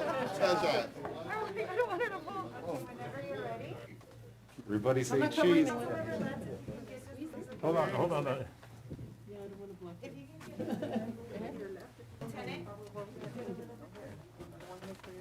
Is everyone in? Adriana, get closer, you're too far. I don't know where Okay. 1, 2, 3. So that's 1.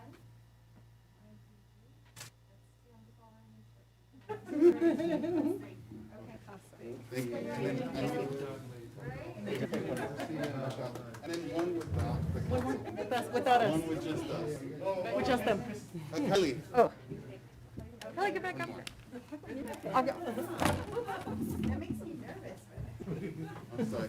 Yeah. Yes. All right. Oh, that, yeah. Ready?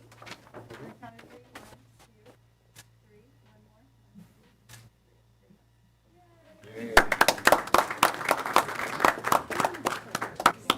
1, 2, 3. Thank you. We have a schedule number. Yes. Yes. Thank you. Thank you. Thank you so much. Thank you. Yes, we'll see you. Okay, bye, guys. How nice of both our teams. That was so nice.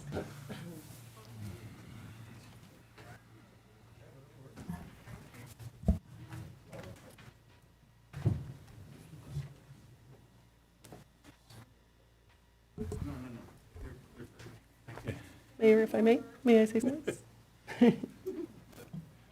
May Excuse me? I comment as well on the proclamation, or on the, I also wanted to comment about the fact that I get a lot of calls from them saying, am I all right? For the senior program there, and yes, I'm fine, thank you. But, that's how. They continue to remind me that I'm a senior citizen, okay? I would like to say something as Yes. well. I think the partnership that we have with the volunteers, I've seen not only the staff, but the sheriff's deputies and volunteers. Saturdays, I remember one particular December, it was really bad, raining, pouring rain, and we had such a hard time to get volunteers out because so many people had COVID, were afraid to get COVID. We had to have tarps to put up because the rain was just going crazy, easy up tents, and they showed up every single Saturday, weekend, really cold and really hot. They show up really early and stay really late. So I think this is a testament to show it takes a partnership to continue to do this, especially during the toughest time. During those December months, I remember a lot of people were ill. It was cold, rainy, and so I really, from the bottom of my heart, appreciate all that the volunteers and the staff have done. Any comments? I just thank you to Public Works staff, Parks and Rec staff, volunteers of the Sheriff Department are just phenomenal. So again, congratulations to all of you. Councilman Laura? I want to give thanks to the Public Works Department. These are men and women who put themselves at times in harm's way to make sure that the maintenance needs of this community are met.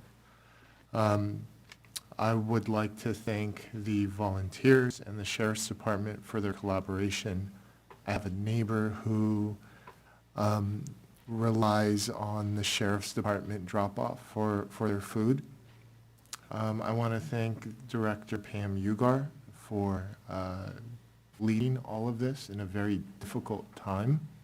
I was driving today and I got an alert on my watch, and it was that President Biden had struck a deal with Uber and Lyft to provide free rides to vaccination clinics. And I thought, we did that in January. And we did that. We collectively all did that with our partner Fiesta Taxi, with our city manager, with our Pam Ugar, our Parks and Recs director. So I want to thank you for all the hard work you've done, along with Ms. Monica Radia, the Public Works Director. Thank you very much. Councilman Lutz? Thank you, Mayor. I just want to extend an additional applause. I know we've done about 3 this time, but the applause that we've done is not enough. The 5 elected officials that are here, we give direction of where the city is going to go in the future. But the lifeblood on a day-to-day basis is all our staff and volunteers. And again, a special round of applause for everybody. Thank you.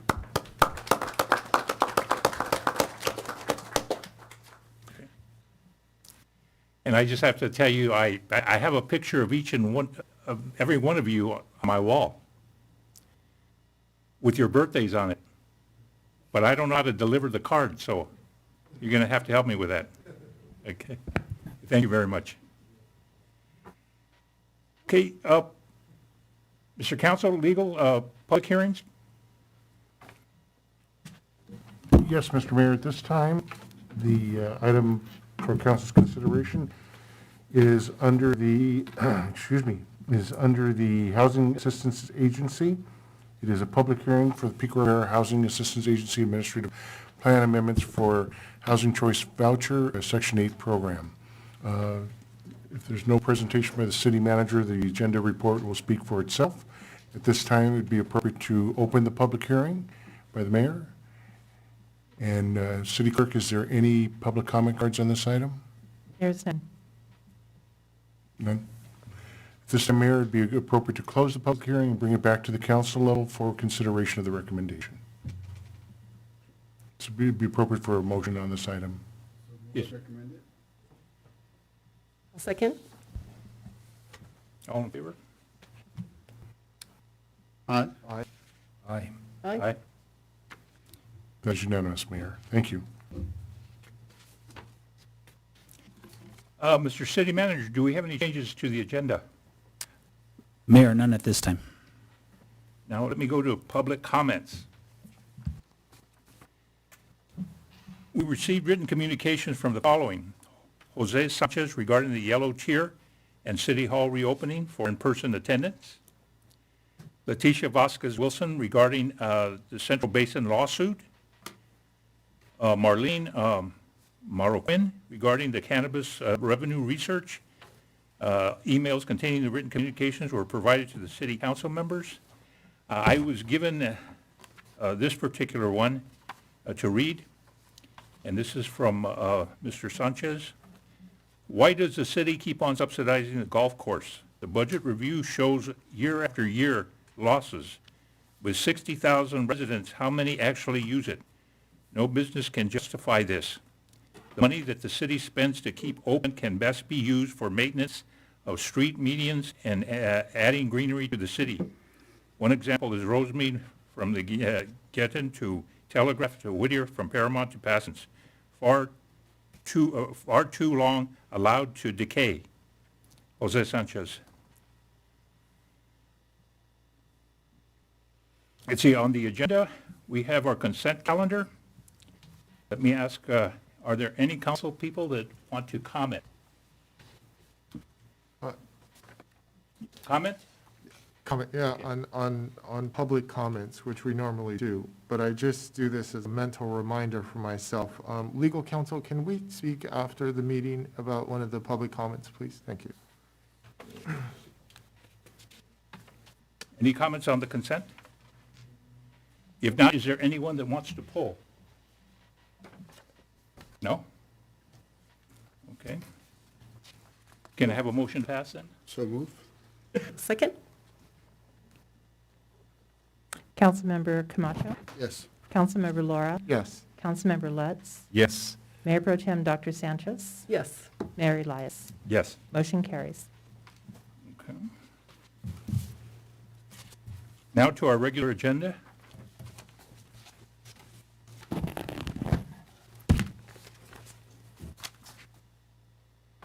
Number 9, discussion item, extension of agenda review period for City Council. Recommendation, to discuss the need to extend the agenda review time period and direct staff to research the impacts of implementing this change. Number 2, make no change to the current policy. Any discussion on that? Yeah, so if I may, Mayor, this was an item that I requested to be brought back for discussion. This was in response to multiple contracts that we have received as a governing body. And my concern is that we're just not given enough time to be able to review, to research, to ask the necessary questions, and to do our due diligence. The agenda comes out Thursday night, and we have till Tuesday. So that gives us 2 working days to be able to get in front of staff and be able to ask any questions. My concern is that there's going to be a proposal to go to just 4 weekdays of work, Monday through Thursday. So then that will, in essence, just give us 1 business day, or 1.5 if you count today, to be able to get in front of staff and to be able to address our concerns, research. These are multi-million-dollar contracts. I personally don't like to do business like that. So I brought this back as a discussion item for the thought of implementing a policy whereby when contracts come before City Council, we have at least a 2-week moratorium before they're acted upon. so that we can read, go through the contract. That gives us enough time to be able to talk to all the relevant city staff members and then vote on the item. A lot of these contracts city staff has for months. It works its way through development, it works its way through an agreement, and it works its way through legal counsel. And they get a chance to look at it for quite some time. And I just think that it would be fair, and I think it would allow us to do our due diligence if we were given more time with the moratorium like that. Comments? I think that's a just and fair analysis. Again, we're talking about stacks and stacks of contracts. In essence, stacks of paper this much. So given a little more time to read and to meet with staff, as council member mentioned, I think that is a just request. Member Pro Tem? I would say I'm sympathetic to this request because last year I too was a new council member and the agendas come in and it can be overwhelming. Sometimes you don't know what to hone in on exactly. And I think that's something that could be done to help us in the process as we learn to read through our agendas. But I also want to caution to micromanagement, away from micromanagement, because we have appointed our city manager to read through the fine details and give us summaries of information. And so I think our directors as well, we trust that they will help guide us and share the information as efficiently and honestly as possible. I don't think that we have the time or we should be going through every single contract individually and nitpicking at each thing. So I want to caution away from that as well. But I do see if we can have a process or something to help, especially those of us that are new council members, of how we could break down the agenda or focus, how do we hone in on important details and important summaries, especially when we get, 1,000-page materials to read in 2 days. It could be a challenge. But at the same time, I don't want to encourage nitpicking every single detail because we could get lost in the weeds with that and waste a lot of time and not move our agenda forward. Councilman. Yeah, thank you, Mayor. I know in the report it explains the process as to how to get additional information and have additional meetings. I understand the request, completely understand the request. I've been very consistent over the years of voting against more layers of bureaucracy. And I mean, we're already a bureaucratic agency, and the last thing we want to be bureaucratic council members and so forth. So my thing is that, since I've been in office, you get the agenda on a Thursday, gives enough time for staff to provide the information. I allocate that weekend and days prior to make sure that I meet with all the appropriate staff, depending on the issues related to the agenda. It's a commitment that I have, that we all have. And so I just don't want to add more layers of bureaucracy, and this to me seems to be that way. As it relates to contracts, and there's concerns with a particular item, there's a way to, pull the item, continue the item, have further discussion.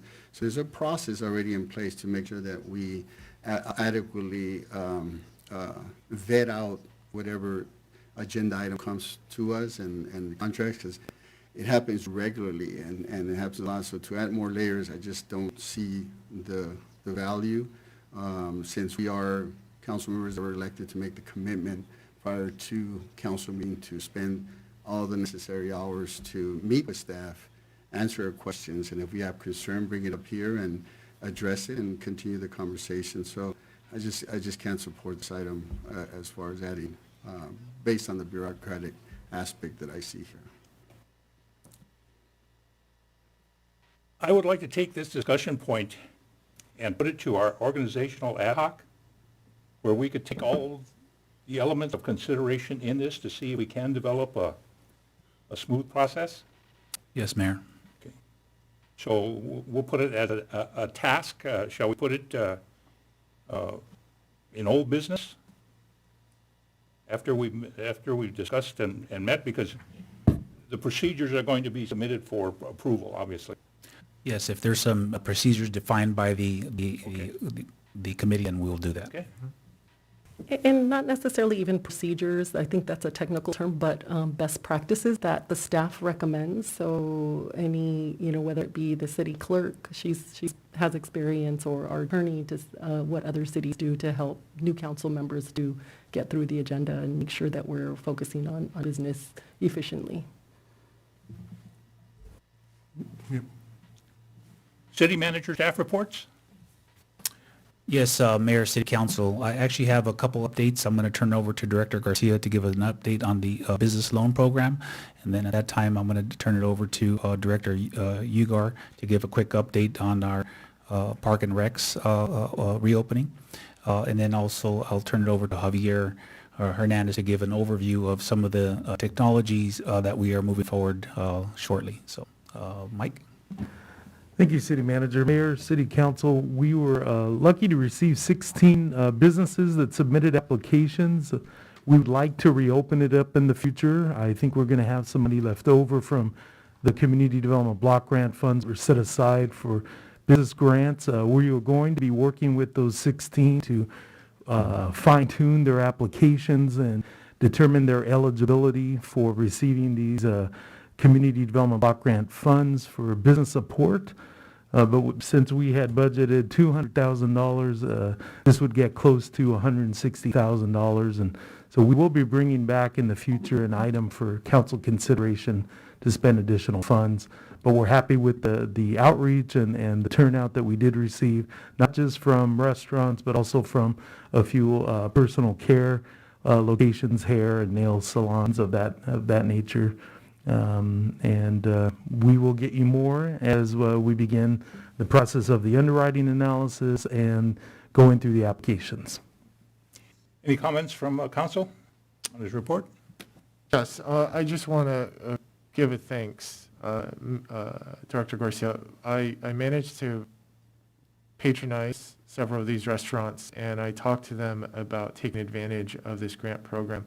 One gentleman in particular said he felt a little guilty because as they are starting to reopen, they're getting really busy. But I told him that it's money that's set aside to help his business grow. So he's thinking about that again. I think he's going to reach out to you again. So, but he did say, though, that you guys have been calling him and after him. So I really appreciate the outreach with this. Thank you. Councilman? Yes, thank you, Mayor. Director Garcia, you had mentioned that there are 14 applicants that are in the review process, or they've been approved? 16, and they're in the review process right now. And there's room for how many more local businesses to apply? 4 right now. We're hoping that given these are CDBG funds, that we may be able to appropriate some additional monies towards that. So. Okay, great. So 4 more applicants can apply for this business grant program. Up to how many dollars? $10,000, and right now the application period is closed, so we're not currently accepting applications. Since it is CDBG funds, we have to have a process for accepting applications. They have to be postmarked. We can't accept them just over the counters. It's a little more bureaucratic, unfortunately. Is there an anticipated reopening or a second round? Not at this time. Okay, thank you. Mayor Pro Tem? If the funds, let's say one of those businesses is ineligible or something happens to that nature and we have more than $40,000 available, could we reallocate that to, for instance, like we did with the Veterans Associations and assist them with any of their needs or any other specified business? We can absolutely look at other nonprofits and small businesses that we think would qualify. We could modify those guidelines however council sees fit. Okay, thank you. Council? Now, just the offer of that situation, are we going to have to put it on the agenda just to be able to review it and see if we have to change? Because that's a great idea. Yes, if council wants direction on how we can use the excess funds and redirect it, definitely we can do that. Well, then, can we have a motion to agendize it? Yes, so I move to agendize the reallocation of any unused CDBG funds from the grant application process. I second. Thank you. Thank you. Director Eagart, just a quick update on the parks reopening and then some of the challenges that we're facing right now. So, Sure, we are going through some challenges that all cities are going through. All of my colleagues in neighboring cities are struggling with recruitments. Our HR department, led by Ryan, I just lost your last name. Sorry, Director Hudson. They have been working very hard to try to get us people who can come in and work, but it's limited. People are not applying, and so because we're in this shortage of employees, we had to prioritize. So what we're prioritizing is getting our kids on our fields. That will be happening at least by June 1. We'll be getting the kids practicing on our fields over at our parks. Summer camp recruitments has started, and it's going really well. So obviously the parents are excited to get their kids back into our programs. Summer camps will begin June 14th. Our summer food program is also beginning. That's a big issue and item for us in the summertime for the kids. That's starting June 14th.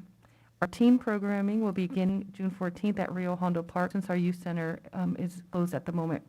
So those are our 4 priorities right now that we're recruiting for staff, and right now we do not have enough. So we're working really hard to make sure that those open. The next stage that we will be opening will be the senior center, and that will be opening, we're shooting for July, and we're really hoping that we get some more staffing in the next couple weeks. We met today, we have a couple creative ideas that we're working on to get more people in, and if we could spread the word, I know our media team is constantly putting it on social media for recruitments. And at this time, we really don't have enough staff to do special events, if that is something that the city council was looking at. So I know we were going to be talking about something later. That may come up a little bit later. Okay, sure. Comments from council? Yes, I believe a few cities, I know, for instance, the city of Whittier allows the hiring of under 18-year-olds. So perhaps we could come up with, this would be under your HR director, something for a lot of students that I know are 17 years old, just graduating from high school, looking for a summer job. And they're going to go to college, but this would be a great job for them, but many of them don't qualify. So if we could maybe create a type of temporary summer classification so that they could get a summer job. And I know several students get their foot in the door through Parks and Rec, and every young person that I know is asking me, are you hiring? Are you hiring? And my answer is, yes, we are, but you have to be 18 years old, or you have to have a driver's license, or these other requirements that many newly out of high school students don't quite meet. But I know might be concern because of not being 18 years old or not having a license, but if it's just for summer camps and these types of things, I think a early college, high school student might be a perfect person to engage a middle school or elementary school age kid at a summer camp. So I maybe like to consider that. Thank you. So June 1st is the opening. That's already a drop-dead date, right? Well, that's the date that's where we're prioritizing, and that we've been working with our user groups and our field groups, so that's what we've told them, that's when they can get on the fields. That's the calls that I'm getting from the leagues of, because they're seeing folks out in the fields, obviously on their own Right. behalf, and then they're hearing about other leagues in other cities who are already practicing, and so there's that, okay, our kids want to get back on the field. So I know we would love to have it sooner, but it sounds like staffing is a challenge, but Right. I would hate to deviate from June 1st as an opening date because our kids are anxious. Yeah, we're doing everything we can to open on the June 1st. As far as the fields, I know we have those orange barricades, rails or whatnot, and there's some orange fencing on the fields themselves. Are those have been removed or are still out there? We're working on removing them. So do we, I mean, our parks are fully open with exception to the fields, right? That's So are we correct. just not opening the fields just yet, or? That's correct. If we open the fields, then it's just going to delay the maintenance. We only have a certain amount of public works staff as well. But So it's a maintenance, yeah, I Yes. can understand that. Okay. That's it, Mr. Mayor. Thank you. Council? No, just thank you very much for all the hard work that you're doing. I'll talk about the opening on June 1st during my report on health and wellness, and along with HR director. Or unless he's going to talk about it under his purview. Right, it may be an update on possibly extending the opening of City Hall as a result of reallocating part-time staff. Sure. So we're now looking at June 1 as the hard date for the reopening of City Hall and transitioning employee work schedules. We are going to send a notice out to all the employees after this meeting today. As we discussed, there has been a recruitment retention issue with a lot of our part-time rec leaders. So we posted for about 70 various recreation leaders. Typically, we would get 300 to 500 applications, which is more than enough. But we only really have about 40 applications for the rec leaders right now. We also, at the very same time we posted for the rec leaders, we posted for the full-time EA. That one opening got 70 applications. So really, the problem we're seeing right now, nationally and across the industry, certainly, is a recruitment and retention problem with a lot of our part-time staff. So given that recruitment retention problem, we met with the administration, the assistant city manager and the city manager today. We have a game plan to try and spike those numbers and to reassign staff to the various programs. So City Hall will be opening to the public absolutely on June 1. We're still looking at June 8th for the city council meeting to be open to the public. That might be delayed a meeting or so given the staff constraints. And then we're actively troubleshooting how we get our park and rec programs up and running. We know the community values them. We know the park is a big part of the community here. So we're working with Public Works, with Parks and Recreation to make that happen. And one of the big hiccups is not only the recruitment retention problem, but we just had 10 people from Public Works retire under the first round of ERIP. So one of the things that finance is trying to do is get our overall FTE count down so we could fund those capital needs. And so there's been a little bit of hiccup on the part-time side. We do think we'll be able to resolve it. It probably will not be resolved by June 1, but mid-June or later in June, I think we could be talking about having park and rec programs be available to the public. Councilman Lutz? Yes, I had a question for Director Ugar. June 1st is the day that organized sports can utilize the fields in our parks? it's that week. So we've been working with all of our user groups, and everybody's working to get their applications in, and they'll have their applications go to the commission. That's part of our standard protocol. And they typically almost always get approved. And then they'll be on their fields the week of June 1st for practices. Good games will start in July. Fantastic. Thank you. Mayor Pro Tem? Question. I was on a Zoom call with the League of California Cities for a Parks and Recreation roundtable. And one of the topics of discussion that was lengthy was regarding the reopening of the senior centers. So our reopening for the senior center as well is anticipated for June 1st as well, or no, delayed? It's delayed. We don't have any. No opening date. Well, we're shooting at July, and it'll be a soft opening because mostly we want it. Our priority with the senior centers, they want back in the fitness room. So that would be our priority. As soon as we get more people in our recruitment, and then we would bring it in as soon as we can in June. As soon as we have people and staff, we can start reopening it at a tapered level. Got it.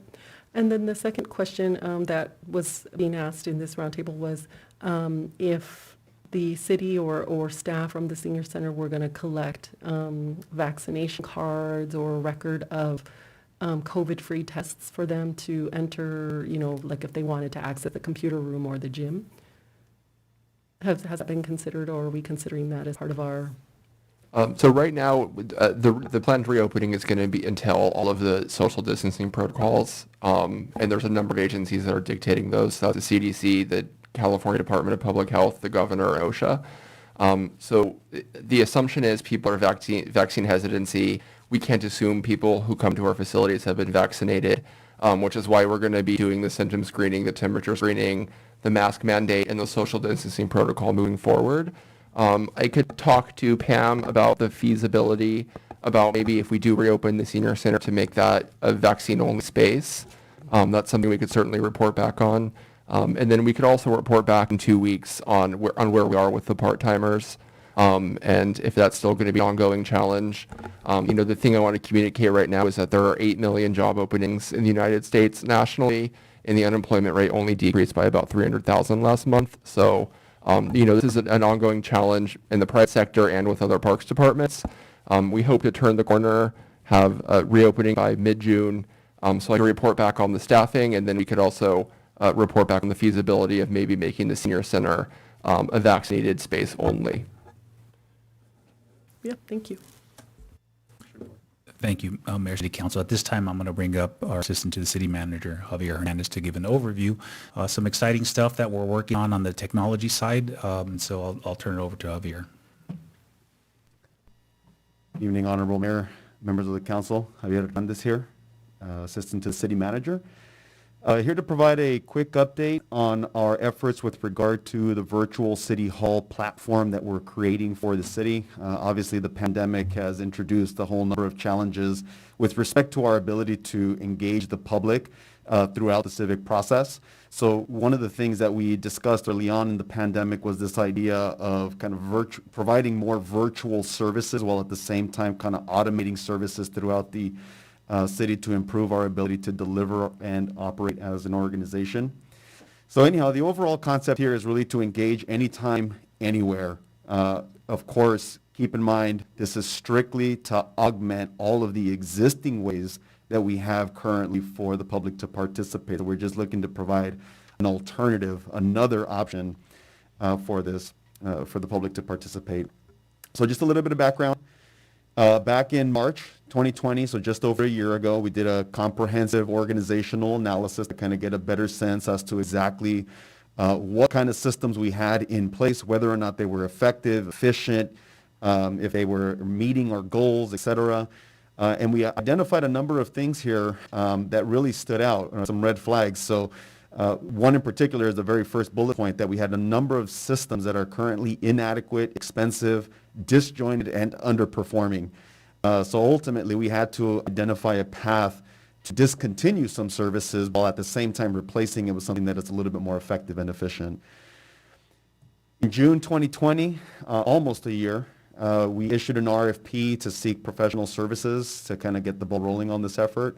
We received a $49,000 grant from the Department of Justice specifically dedicated to improve the technology and reduce the exposure to COVID-19. And then in October of 2020, the council approved the contract with 3DI Systems. It's a 5-year contract to essentially build out our virtual city hall. I'll get into some of the details in just a bit. But right now, our phase 1 includes a total of 6 modules, which I'll go through in just a bit.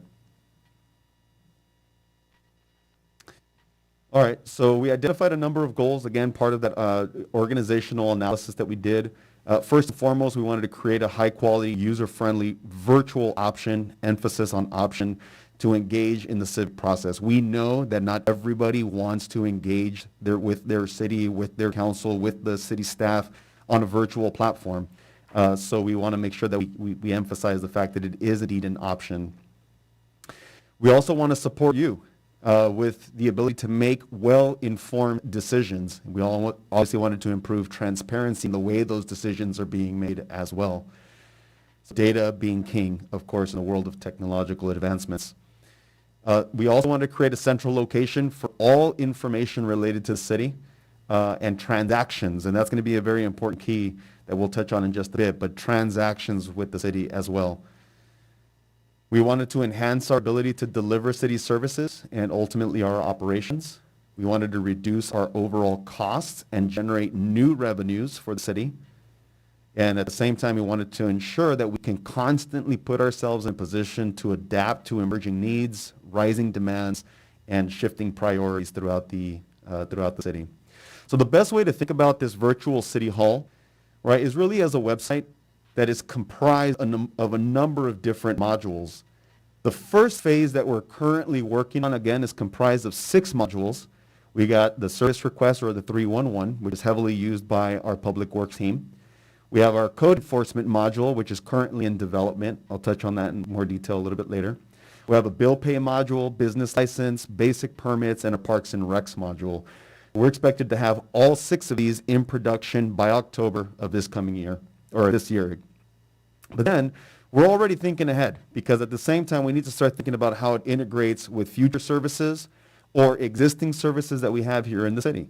So we're also looking at creating a meeting agenda center that kind of ties in with some of the work that our city clerk is doing here in the city. We're also looking at some modules for planning and visioning. Michael talked a little bit about the plan check software that we're looking to incorporate. We're looking at a rental inspection program as a way to generate revenue, but also to improve the living conditions for our residents. But then in the future as well, I mean, these are conversations that we continue to have in our city, whether or not we're going to offer electric vehicle charging stations throughout the city. We have an ability to integrate that with our virtual city hall platform. Parking demand management, mobility on demand. We're also integrating our 5G fiber optic network into this overall system as well, especially with the discussions around the traffic command center. And then from there, it's really a matter of what our imagination will allow us to essentially integrate to this virtual city hall. So of course we have our existing operating systems. We're looking at a number of different ways to incorporate that so it's all seamless, fluid, and works together. We also have the ability to work in some workforce development type modules with respect to incentivizing the employee and the workforce here in the city, developing training and development, things like that, to make sure that everyone here in the city with respect to staff is indeed up to speed with new technological advancements and how to integrate that into the day-to-day working environment. We also have community safety. I know we had a presentation from the city of Lancaster last week about how they're working closely with the sheriff's department to create an information dashboard that provides you with nearly on-demand information about statistics with regard to crime and safety in the community. So that's something that we can certainly look at, and we're currently working with the city of Lancaster to explore some opportunities there. Community design, a number of different, again, we could just come up with a whole series of different modules that we can essentially plug into our virtual city hall and improve upon our ability to engage people through a whole suite of modules with virtual city hall. So this is the 311 application that we currently have up and running. It's been operational since early April.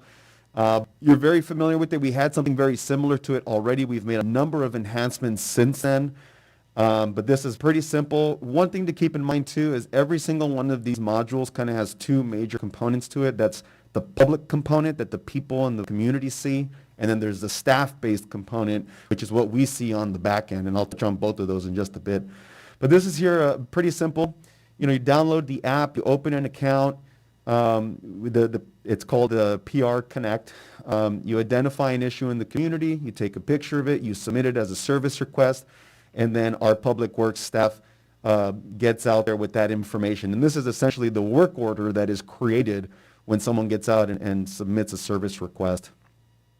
So once it's submitted, you get a confirmation email sent directly to you. You can sign up for automatic alerts so that every single time there's some kind of activity on that service request, whether we go out and paint that day or maybe we need to paint it over a 2-day period, no matter what, you're going to get an update on that activity for that particular service request, practically on demand.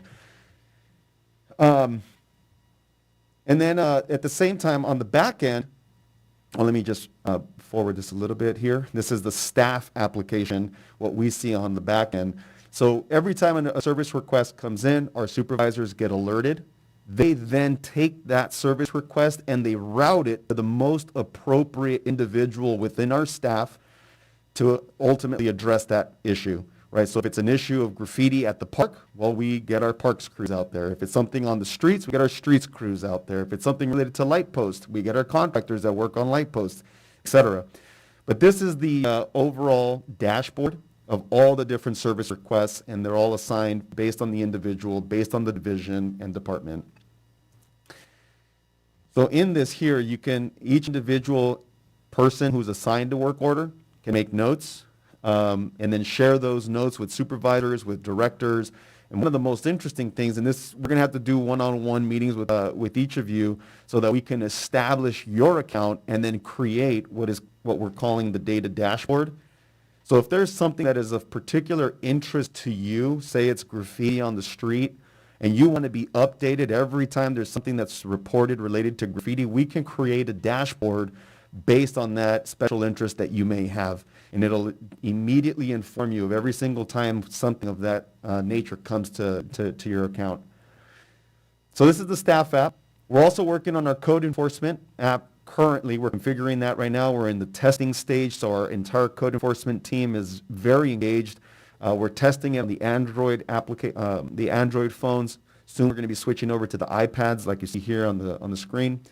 I won't go through every single one of these steps because it's pretty comprehensive, but the overall intent is that if someone makes a complaint in the community, you come on in, you open a case, a case officer opens a case, and they get out to the field and they do an inspection on a home, right? Maybe it's an illegal unit that's being built at a residential community or residential home. So once that case is created, a code enforcement officer can now go on site, inspect the whatever the issue may be, and then write notes, take pictures, and automatically update the system. And at the same time, they can issue, whether it's a notice of violation like you'll see here, right? So we can immediately issue a notice of violation to those that, either the owner of the property, the resident that's living there or renting, and then pretty much all the way up through closeout. So we can then from here also issue citations. So if they're out of compliance, they've gone through the period where they aren't able to comply within the amount of time that was given to them, they can be issued a citation from there. But then what happens when you have to pay that citation? That's the next big question. And that's why we're building this module here. This is our bill pay module.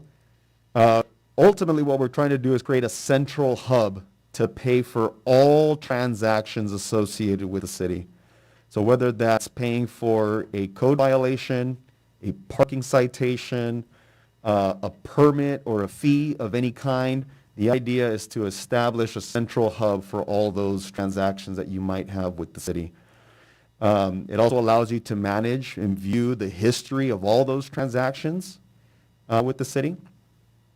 And at the same time, again, we're always thinking about what's happening in the future. As I mentioned, we're going to be working on the Parks and Recs module. Here's a prime example. Parking demand management program.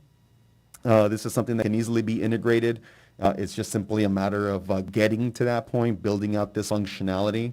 We also talked about the Pico bucks in the past, which is an opportunity to engage our business community, to offer discounts as a way to kind of engage our local business community and to incentivize spending here in the city of Pico. There are a number of ways to utilize that. We're also automating our business licensing program.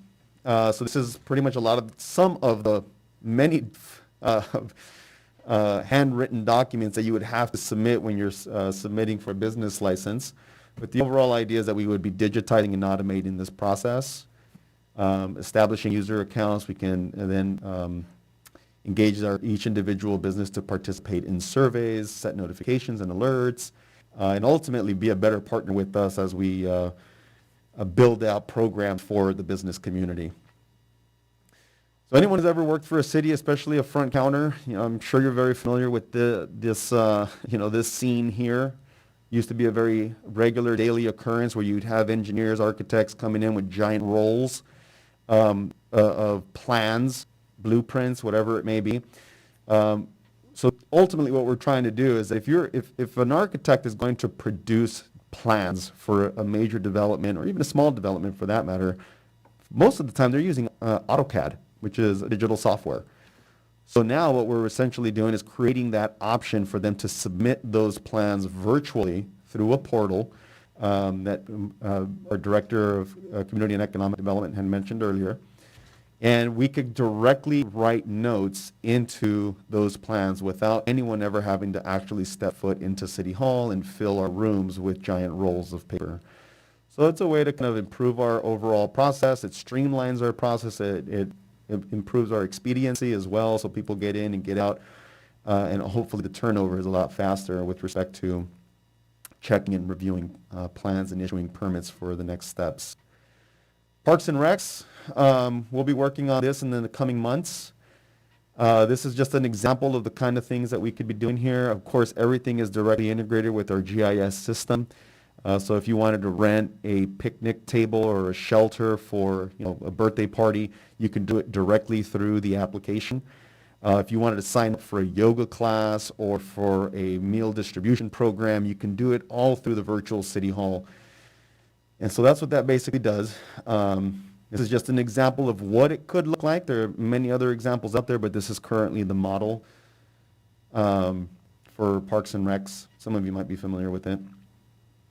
So one of the things I wanted to talk about here is with respect to outreach and communication. I mean, clearly the app is out and available on the Google Play Store, the Apple App Store, but we haven't really advertised it. We haven't marketed it out to the community. And the fact is that we're doing that strategically, primarily because we haven't built out this entire system quite yet. It's still in development. We're still working out a number of bugs. Our Public Works team is working on the 311 system. Our code enforcement team is working on that system. We're still haven't gotten the bill pay management system up. But nevertheless, we are indeed planning for a very aggressive community outreach effort so that we can drive downloads, drive people to establish an account, and ultimately engage through the platform. So more details to come on this outreach effort in the near future. So this is just a basic overview of the timeline.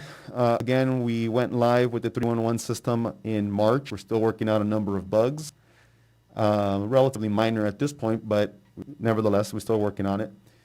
We plan to have our code enforcement and bill pay module in full production by June. That's coming up in the next month. In July and August, shortly thereafter, we'll have the virtual City Hall, which is the primary platform, the business license, the permits, and we're also going to be working on the audio-visual upgrades here in the chamber as well so that we can incorporate a meeting and agenda platform as well. In October, we'll have the Parks and Recs and the Meeting Agenda Center set up. And then in November, December, once all the upgrades in this chamber have also been completed, the idea is to then really go on a strong communications blitz, really through the holidays, and promote the heck out of our new virtual City Hall. By that point, we'll have all 6 modules in full production, ready to consume information that is being submitted by the public. And hopefully by then we would have already had worked out all the bugs on each one of those modules. And with that, I'll open it up to any questions. Mayor Pro Tem? I just want to say thank you so much. So this is going to replace, we had a prior app, the My Pico Rivera app. So this 311 system will now replace that system. Yeah, exactly. The My Pico Rivera app that we had was, for the most part, just that. It was just a 311 system, but it did not quite integrate with all the other systems that we've been building out and utilizing throughout the city. So the overall, and that contract also was also a lot more expensive than what we currently have today. So we were able to save some money and improve upon the efficiencies. Thank you. I'm excited to see when it's fully developed. Thank you. Thank you. Member Camacho? I just downloaded it right now while you were talking. I noticed that our My Pico Rivera app is still up, but not being used, right? It's not. Do you have?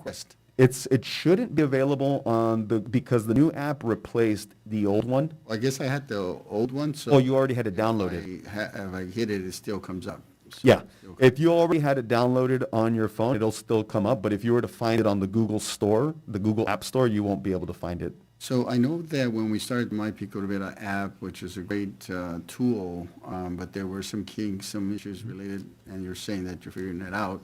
It is live, it's active, and just scrolling through the menu itself, I think there's some updates that need to be done, such as, the coronavirus latest info is great, and that takes you to the website, but our website is another conversation I think we need to have in the near future. As we're going towards, putting bilingual our profile, I think it's now prudent that we start looking at some consistency and even improving our website in itself. But it's not app friendly per se. Not yet, but to your point, this app currently only has one module, which is the 311 module. Once we have all 6, it will replace the entire website that we have today. Got it. Then we have Rec Guide, which the last one that we did was back in 2019, which is here, summer 2019, which is what's in here. So that seems to be the Connect. It just takes me to, like I'm looking for an address or something. To submit a service request. Okay, so I guess there's maybe some more user-friendly. No question. Like I said, it's all being refined as we speak. Because it doesn't. That's one of the guide reasons me why we to- haven't advertised it. Yeah, it doesn't guide me to where, what am I looking for? Am I a light? If I go to the menu up top, as I search, then it gives me a little more options there. And then bill pay grade, Pico Rivera magazine, we stopped doing that. That was a great during the 60th anniversary. I wish we can do it again and continue, but we no longer do that anymore. At least not budgeted for now, and then prime minister. So anyways, it looks like there's some improvements still to be done. Yeah. And- One of the things that we tried to do is just maintain consistency from the old app to this new app for anyone that did have the original app. And so that's the overall thinking, so that when you go to the new app, you don't realize like, hey, this is entirely different. I've never seen this before. So there's some level of continuity with that. But again, all of that is going to be worked out. It's a great tool, I think, just bringing, the services to the community in the palm of their hands. But we need to definitely do a lot of promotion and incentives because, believe it or not, people still don't know about that we have an app from years ago. Yeah. So, a lot of work. Yep. Thank you. Right, that. Mayor Lara? Yeah, Councilman Lara. in a few years, hopefully. Javier, thank you very much for the presentation. I look forward to as this app develops. And that's my only concern, but it seems like that's going to be addressed, hopefully, the outreach, so that all this work is not in vain. I'd like to see an aggressive campaign strategy. We've all ran campaigns before. There's various methods that can be used, like text messaging. Everyone in Pico Rivera gets a text message, Facebook advertising, Twitter, Instagram, so on and so forth. I'd really like to see people made aware, even getting on the Facebook different forums and stuff like that. Anywhere our residents gather information, we need to advertise some of these programs so that it's utilized. Thank you. Exactly. And to your point, we are working on writing an RFP, a request for proposal, to bring on a bench of communication consultants to help us with all the nuance, branding, marketing, advertising, direct community engagement opportunities, and see how we can integrate this into practically everything that we do moving forward. So we'll have that plan for review in the coming months. Member Lutz? Thank you, Mayor. Javier, finally. This is outstanding. By end of year, we're going to have that complete official hard rollout. And if I want to do a request to remove some annoying graffiti, I just simply go on the app. That's true. If I want to take a look at what the schedule is for this particular holiday, whether they're going to haul out my trash, I go on this app.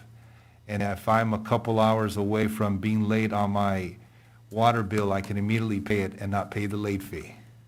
Yeah, I'm very excited for all the residents here in Pico Rivera. Again, finally, and thank you for all your hard work and the rest of the staff. This is going to be fantastic. We're taking the city in a new direction. Appreciate that, Councilmember. Thank you. The only thing I could say is that he doesn't have an office, he has a laboratory. Thank you. You got it. Thank you, Mayor. Great, and that concludes the presentation. I just want to give the council a quick update. As you know, some time ago, we had a meeting, there was a discussion. We met with the Safety Ad Hoc Committee to talk about possibility of pilot program in our parks for cameras. That RFP is going to be released this Friday. We had consistent meetings with Councilmember Lutz. We went out to visit some other facilities. Again, it was very unfortunate that what happened to Deputy Albanese, and I think as a result of that, unfortunately, we realized some salary savings, and it is that salary savings that we are going to utilize for this. But we also want to commemorate him, and talking to Councilmember Lutz in a way that once we launch this pilot program in the park, some way to do that. So that is ongoing, but I just want to give a quick announcement on that. And I don't know if you want to have any comments, Councilmember. Yes, thank you, Mr. City Manager. I think it would be well-fitting that once we launch those security cameras in our first park, which would be Rio Hondo, we will also do the commemoration of Deputy Albanese. I think that joint launch would just be fantastic, so we can always remember all the hard work that and the sacrifice that Deputy Albanese provided to our city. But these security cameras are going to be great. We all know that people sometimes go in the parks and they utilize these parking areas at nighttime and they do things that they're not supposed to do, And this is a protective measure so that the families and the children can feel safe now going into the parks. And well into the future, having security cameras in all of our parks is going to be great. So it's all about protecting our community. So I'm very proud to be a part of that project and also commemorating Deputy Albanese at the same time. Thank you. That concludes my reports. We have a new category in our agenda, new business, but we don't have anything in new business, so I'll go into old business. And now I want to approach this with the individuals that initiated this to see exactly where we're at in this one. Old business cannabis revenue research. Councilman. I've been in contact with the city manager and Director Garcia. They're continuing to do research on this item, and they'll bring it back to us when they're ready. Mayor Pro Tem?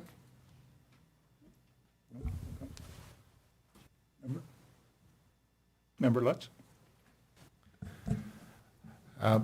As far as cannabis is concerned, I would like to see that report from the Economic Development Department. And with that, I'd also like to be a part of that research. The Community Safety Ad Hoc Committee, I'd like to have implemented doing its research in collaboration with our local sheriff's department, our school board, and the rest of the community members to see how it impacts, if is something to consider, of course, how it impacts us and how crime rises and versus the revenue, if it actually is justifiable.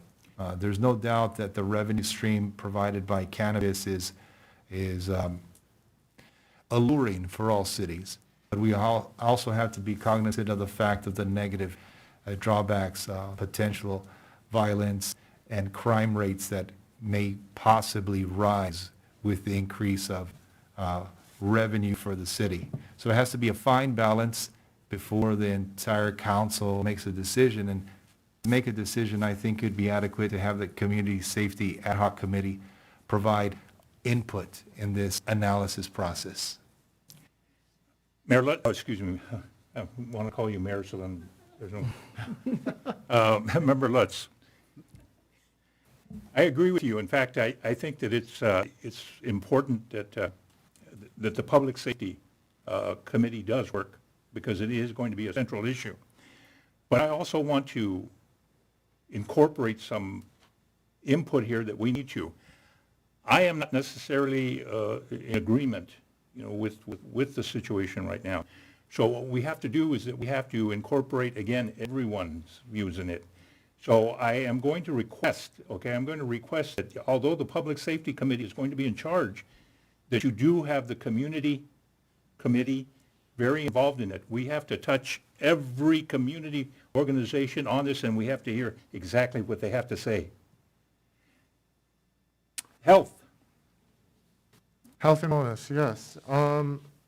Do you want me to talk about health and wellness under the good of the order, or would you like to? Well, no, we're going to finish this. Oh, health and wellness under. What I need to do is that, we're going to have to incorporate the health aspects on it. Yes, I think that's appropriate too. In addition to that, the way that the proposal was structured is that it benefits veteran organizations in the community. So I think it would also be appropriate that once the Veteran Advisory Committee is up and running, that they also get a chance to weigh in. But yes, we will take all those recommendations. But first, we're just penning the report. Thank you.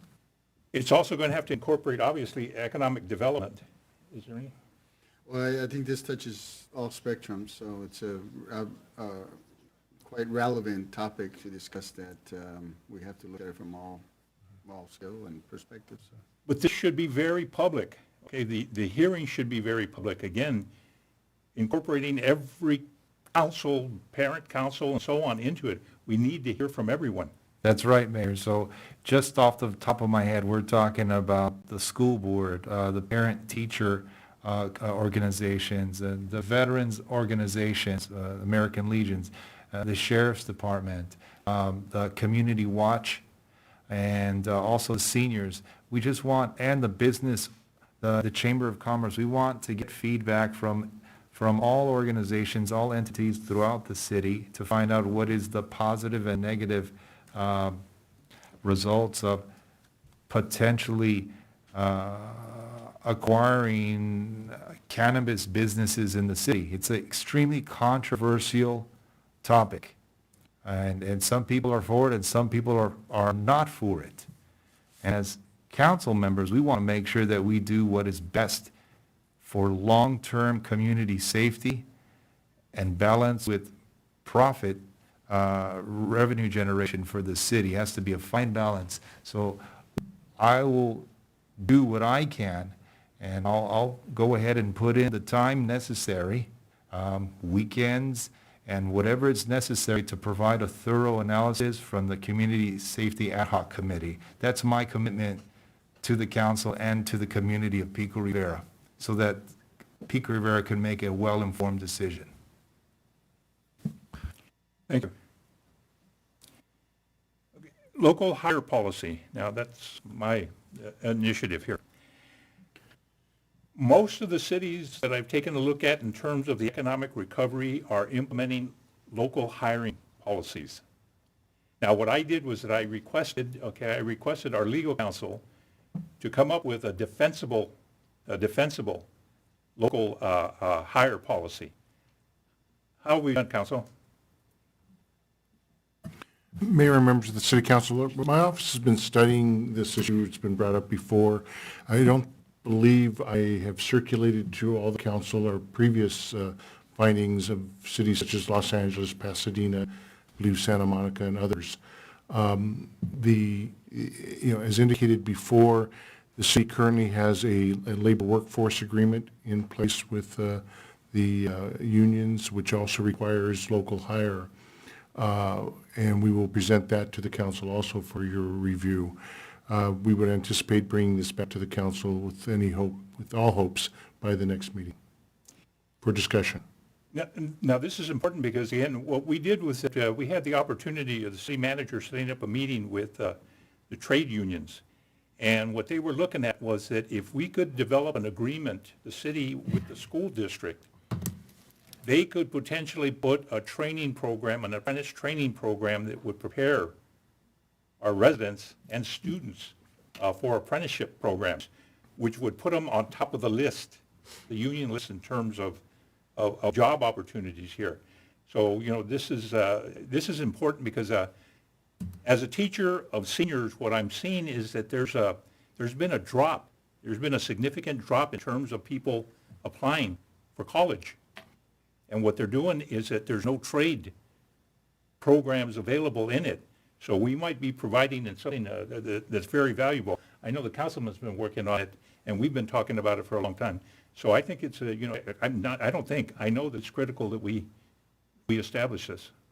Yes, Mayor, we're going to continue to work that. In fact, I'm setting up a meeting with Councilmember Lutz to look at their training facility in Commerce, just to, follow up on those items. Thank you.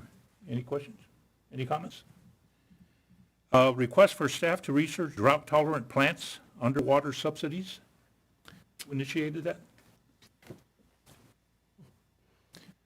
Yes, Mayor Pro Tem. So I believe our Director of Public Works is bringing back the consultant to kind of do an overview of that plan. So that should be happening within the next couple of meetings. Thank you. Just real briefly, I'd like to touch on that. I also requested a meeting with the general manager from Central Basin. We were supposed to do it today, but something came up. Hopefully we'll follow up next week.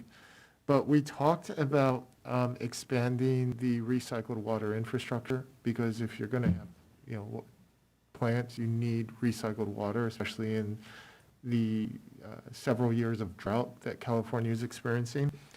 And he touched upon that's very possible. It's very possible to do it with grant subsidies through the Metropolitan Water District, so that hopefully our recycled water infrastructure could be built out and we would not have to incur cost. So that's a future meeting that we plan on having, and we'll go from there. But it ties in directly. Right? Thank you. Planning, Parks, and Recreation Commissions to advise City Council progress. That was initiated by myself here. Can we add that to our ad hoc organizational act to see if we can develop a procedure where we can get a closer knit situation? Sure. Yes, Mr. Mayor, we can discuss that in that committee. Thank you. Okay, next, any comments on that? Next item, research cost of dog park. This was an item that we had discussed some time ago. We're still analyzing those costs, and we should have some preliminary information probably by the next council meeting on that. And we have an upcoming meeting as well with, regarding, with both SIACA staff. Yeah. We'll have that information to present to the committee. Comments, Pro Tem? No? I'm excited and happy that we're moving forward on this. Okay. Done with old business? Okay, good. Excuse me. If I may, Mayor, I just wanted to add something to the business. I think this is more new business, old business, but I know we've had the discussion about doing a council retreat and strategic planning meeting. Yes, in fact, it's mine, yes. Perfect. Okay. And, yeah. Good of the order, in fact, it's taking part of my good of the order. I won't take it away from you. The good of the order, let's begin with Mayor Pro Tem. Oh, and just an advisory. The good of the order allows us to speak freely as council people and so on. If there's something controversial or something that has to be rebutted, let's wait for our turn to do it rather than interrupting someone or even hold it, for the next meeting. Okay, please. Thank you. I wanted to bring up I sit on the board I represent the city for the SASFA. They're having a hiring event, which I imagine they're having a challenge bringing staff in, similar to us. They asked us to advertise, which I forwarded to our Director of Economic Development. Hold on one second, I forgot the dates right now. May 21st through 27th. There are various organizations that will be hiring. So I'll forward that flyer to the staff. So any transitioning high school or college students or people that were laid off or looking for work, they'll be hiring on site from multiple employers, and I believe there's full-time employment and different types of occupations as well. So that's a great opportunity for our residents to find employment I wanted to mention that. Second, the El Rancho School District is going to be hosting a vaccine clinic. So anyone who has not been eligible or been on the fence about it, they are going to have a clinic on May 14th from 1 to 7 p.m. at the El Rancho High School gym. And I think there needs to be particular reach out to college age and even high school age students. They're eligible to receive the vaccine. I know some individuals are hesitant about that, but I urge you to do the research and look at the side effects and weigh, the potential risks that you give yourself with not having the vaccine and schools reopening and things reopening. So I really want to encourage people who have not got the vaccine kind of look into that opportunity. And they do have evening appointments available past 5 p.m. I know that was an issue for some people, not being able to go during the 9 a.m. to 5 p.m. working hours.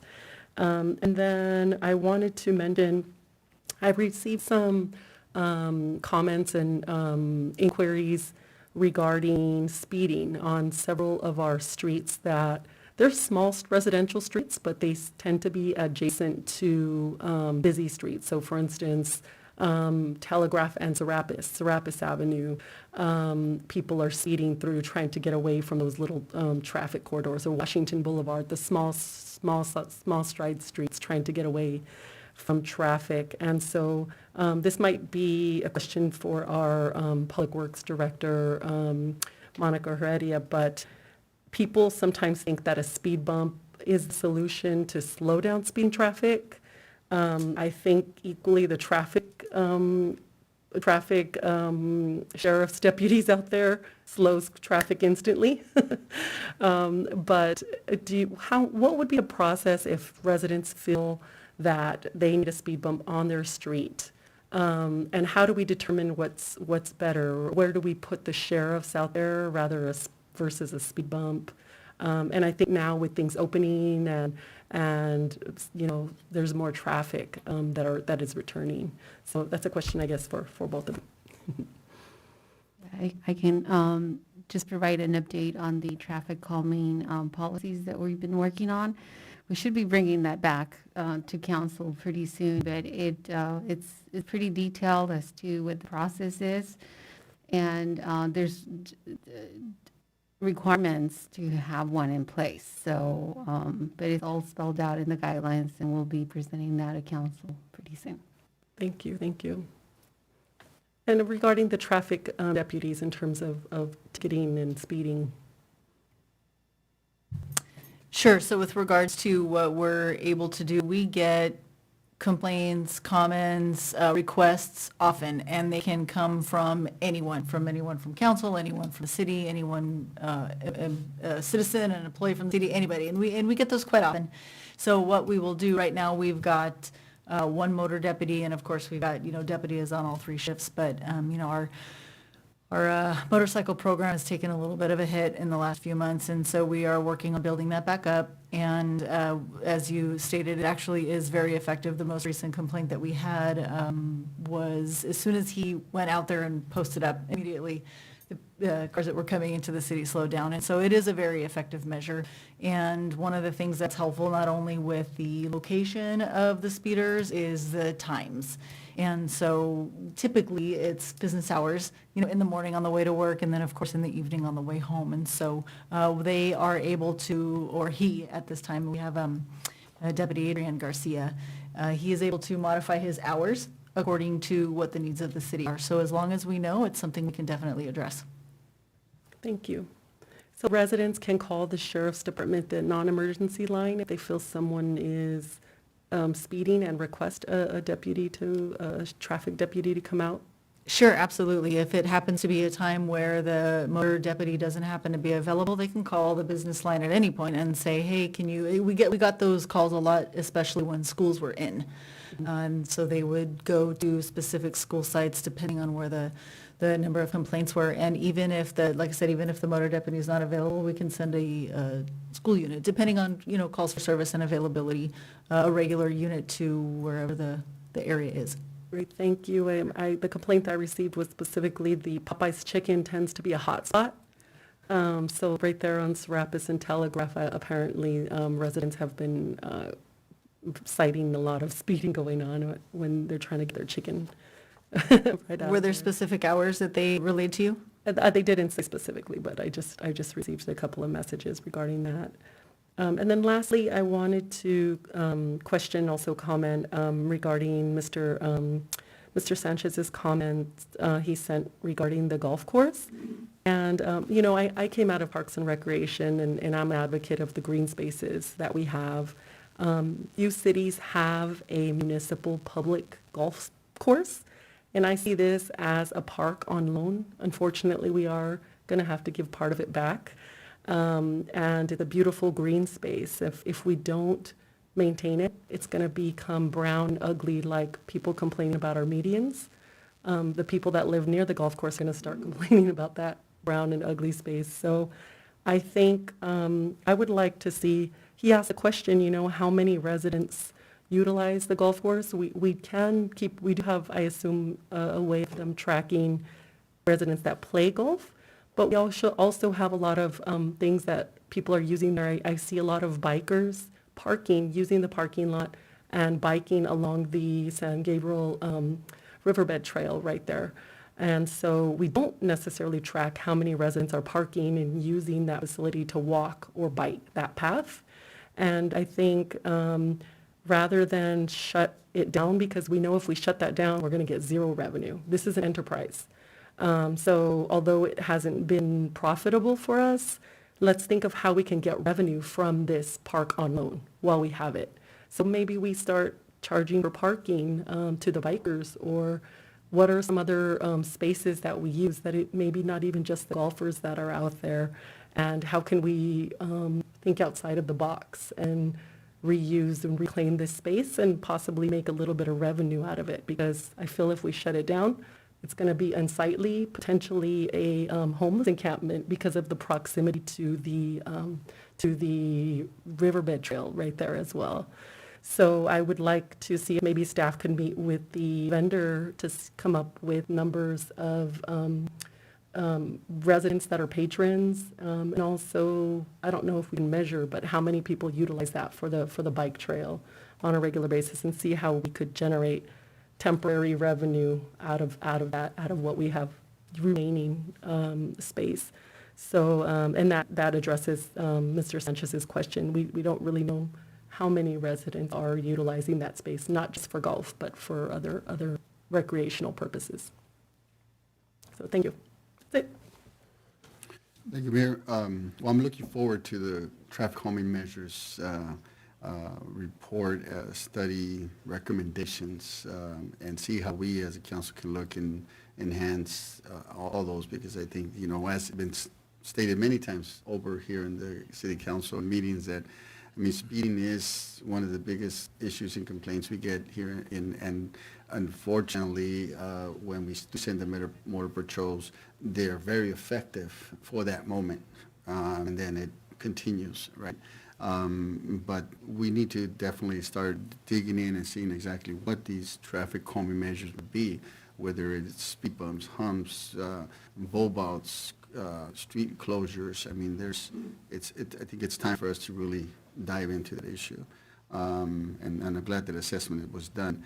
Second, as the board member of SIACA, South Area Animal Control Authority, just wanted to update, they are still doing adoptions. They're still providing services. It's not open necessarily to the public, but you can do a lot of the services that they provide there as well.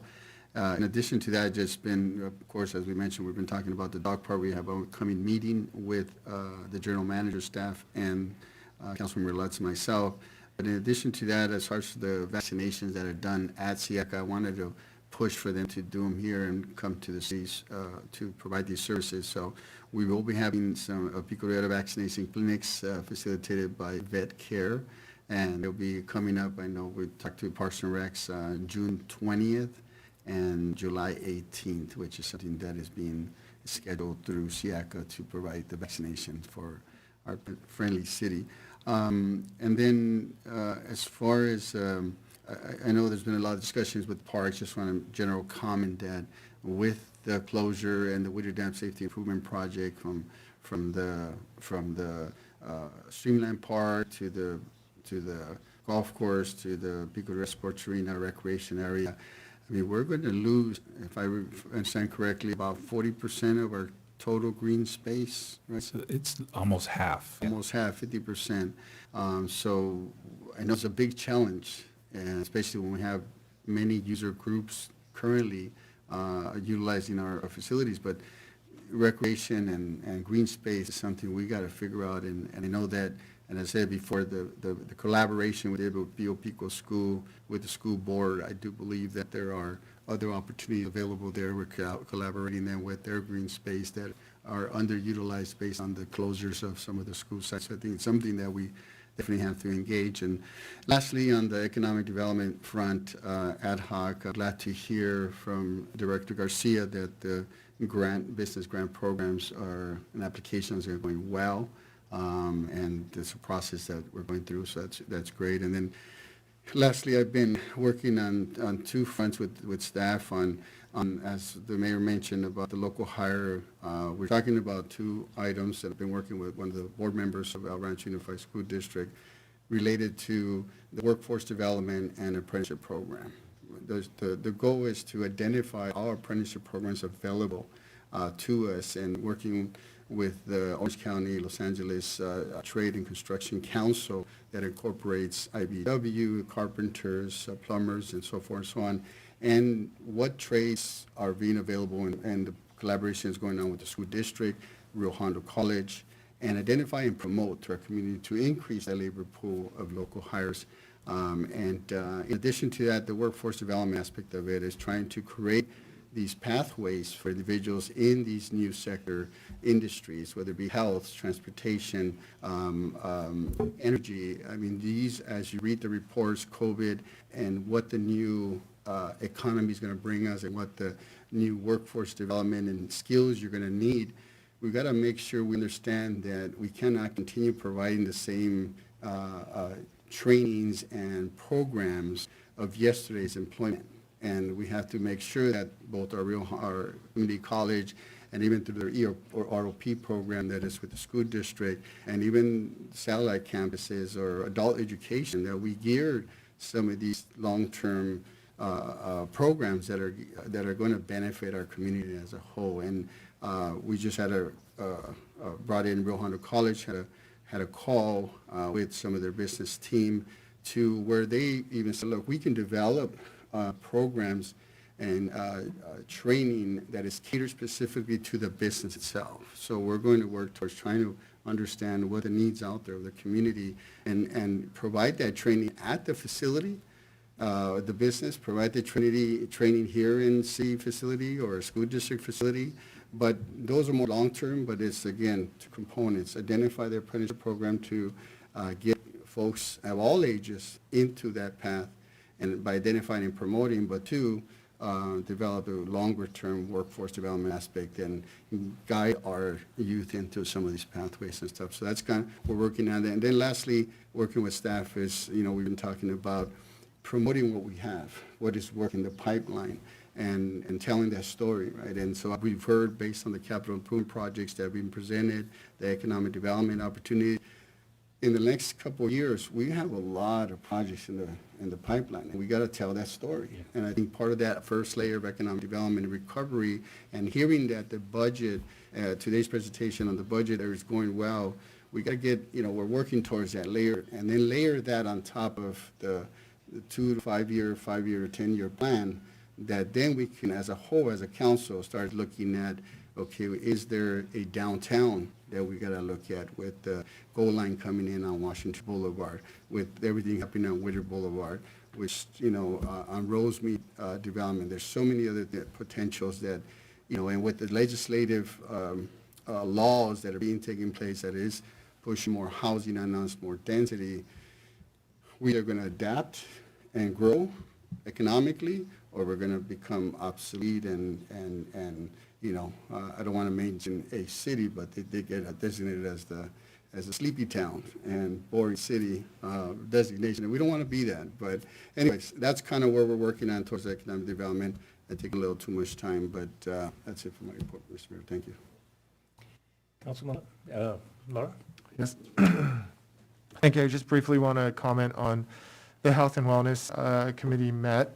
We actually met multiple times throughout the past week. We met initially to review the reopening plans of the city. I want to thank Director Ryan. Hudson. I'm sorry. Hudson. Hudson. I'm not the only one today.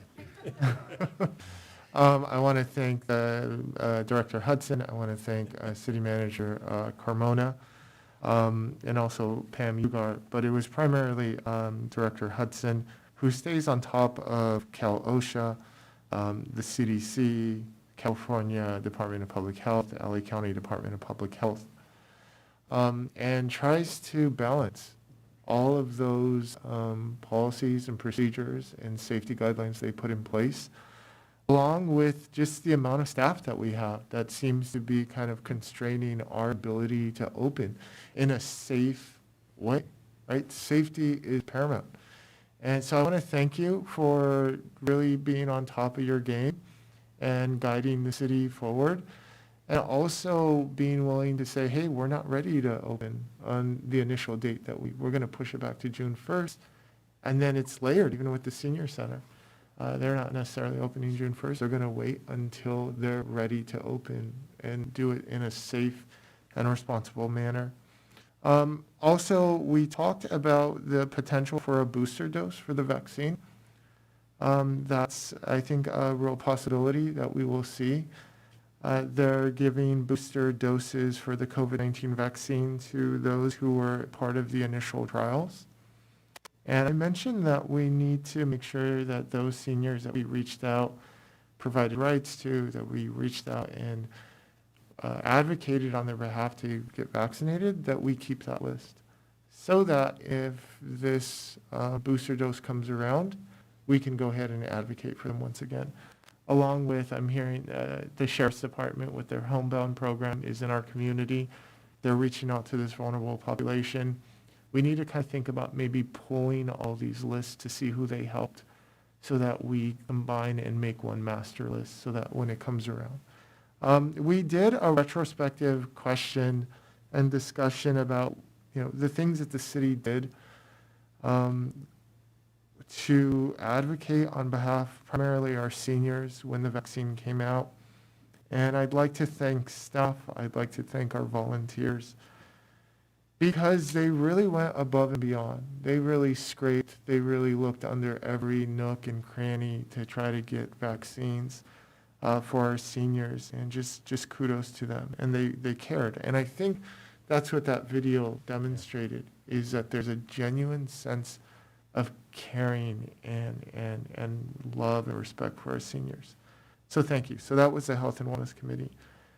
I'd like to just briefly report on, I met with the commander from the VFW, Officer Rappis, and I'm sorry to report that we have lost our VFW on Durfee.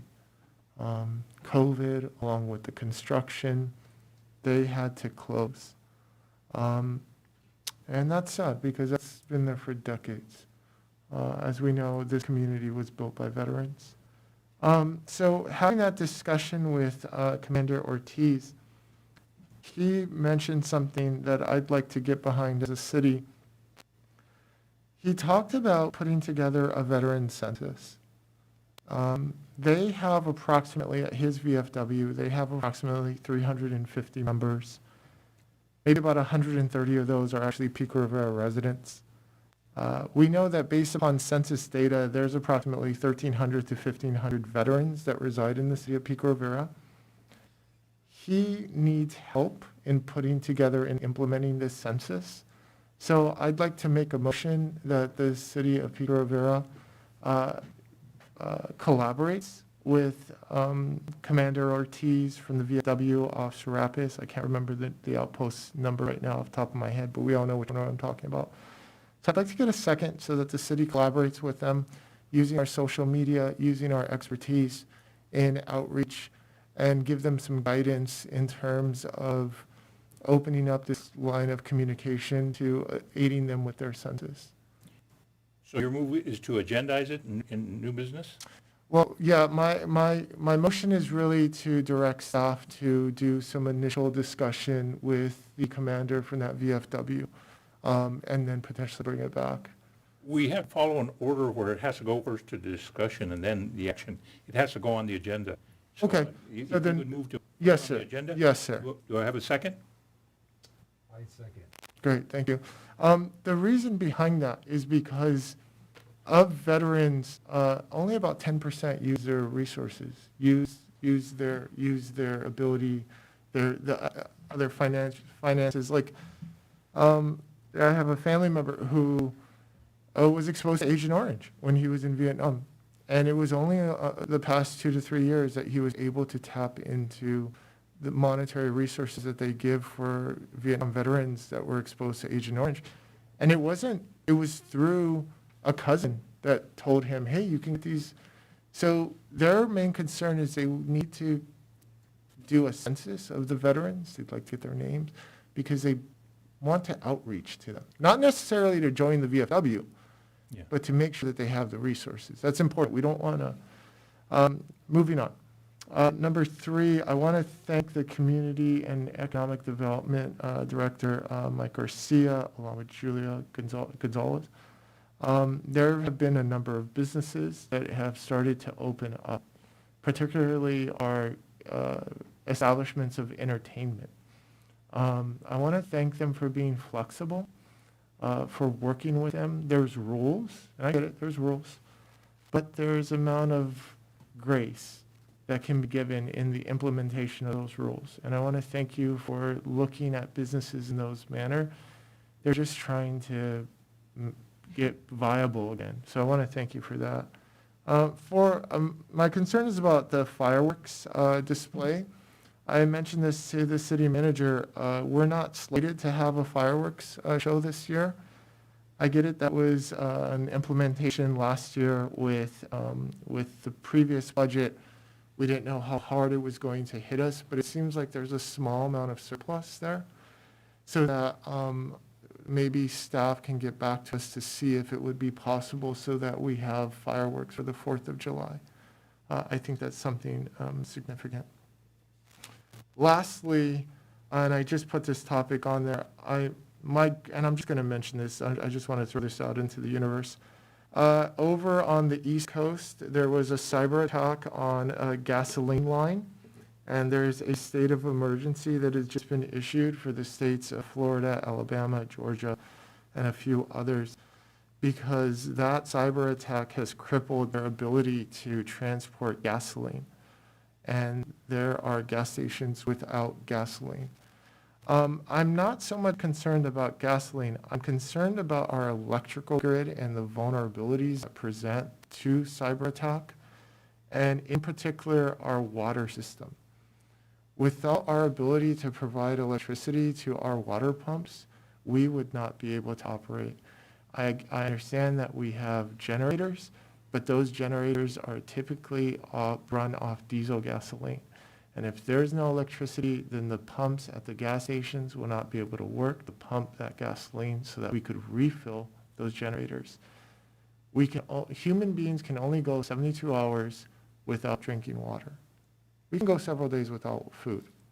Water is a necessity for sanitation and also for hydration and just life. When I was at Pico Water, we raised that, we looked at various solutions. I don't know the answer to that. But no country's gonna invade us, from my perspective. They're gonna cripple our infrastructure. They're gonna cripple our walls, our financial system, and they're gonna cripple our infrastructure.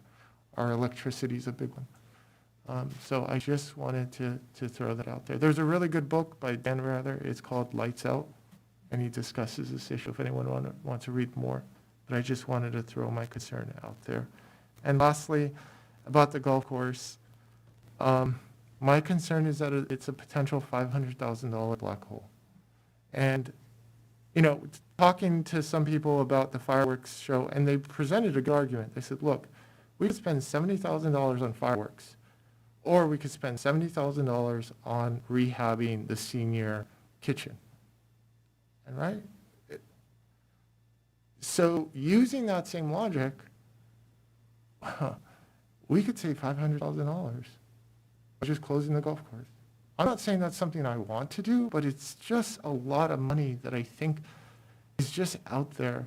And I hope that the new management is turning profit, because we specifically talked about that. Ms. Garcia, the finance director, we talked about that. We went, and she said, they're in the black right now, and I hope so.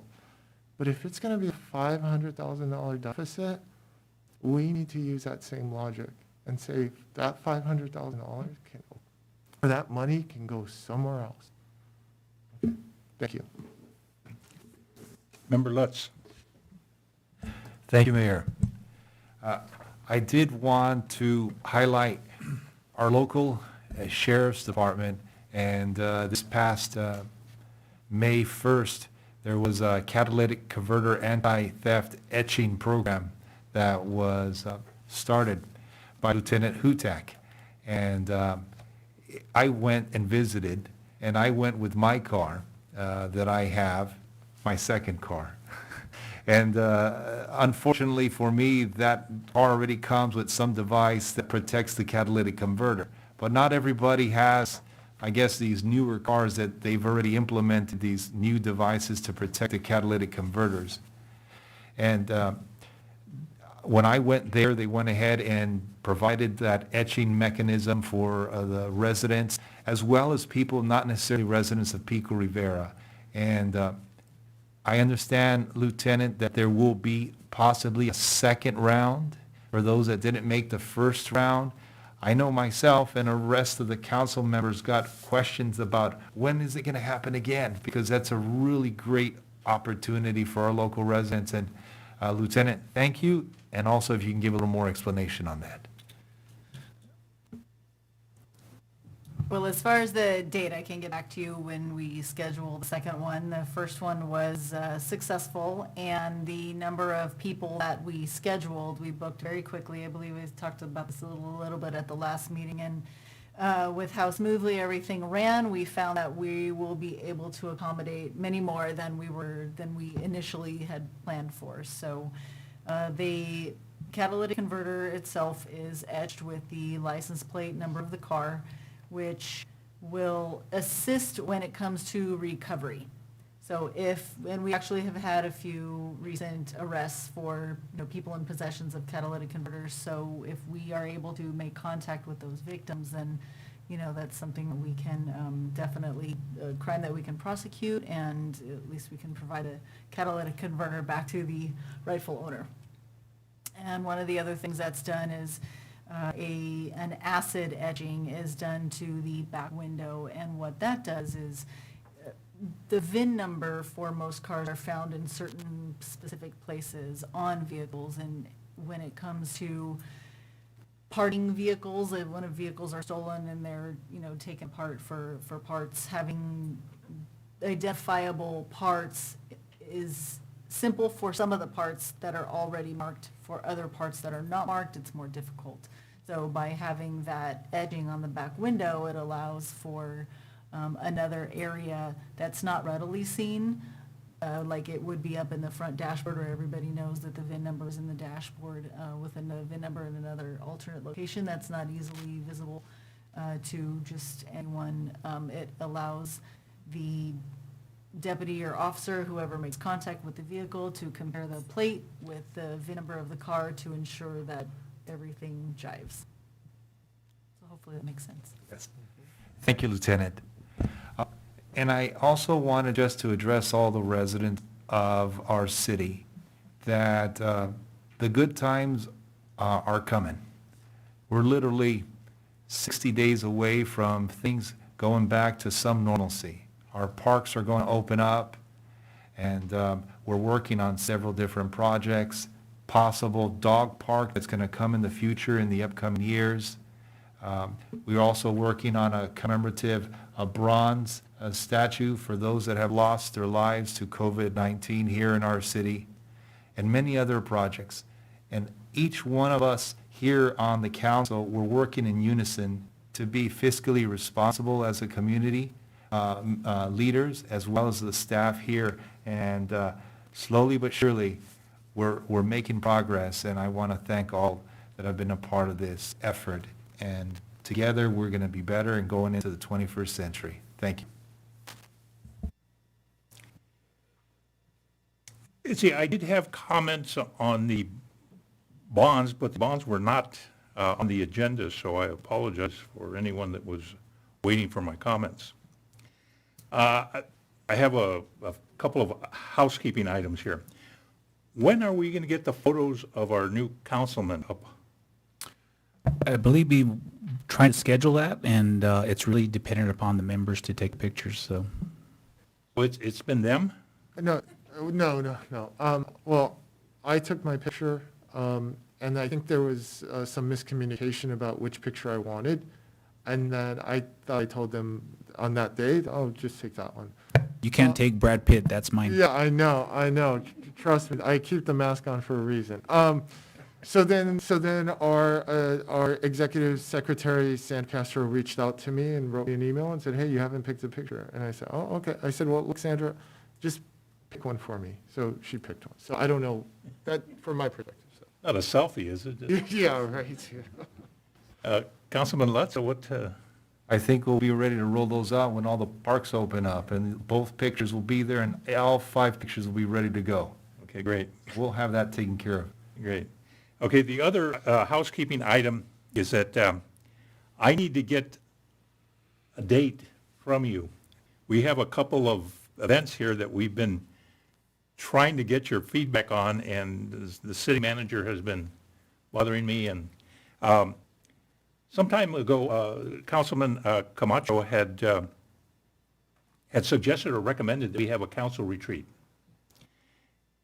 The date's available, and now I have to get the dates from you today, okay? Just Saturday, June 12th,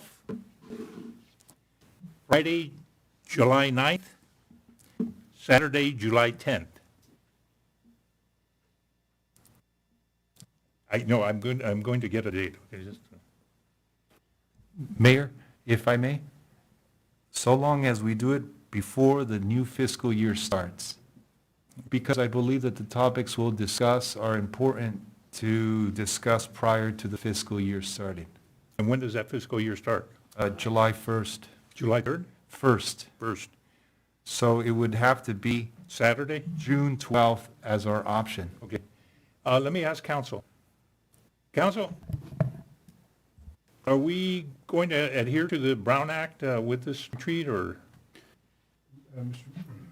Mr. Mayor, members of the city council, it does need to be a posted agenda. Now, I can work with the mayor and with the city manager on how we want to approach this, but to answer your question, yes, it's going to comply with the Brown Act, but there is some flexibility in how we get this, whether it has to be an open session or a closed session. With yourself? I'll be there. Oh, yes. So June 12th? I'll make myself available. I think it's important that for us to meet out. Councilman? I'll do everything I can to be there. Sorry, I work Fridays and Saturdays, but I'll be there.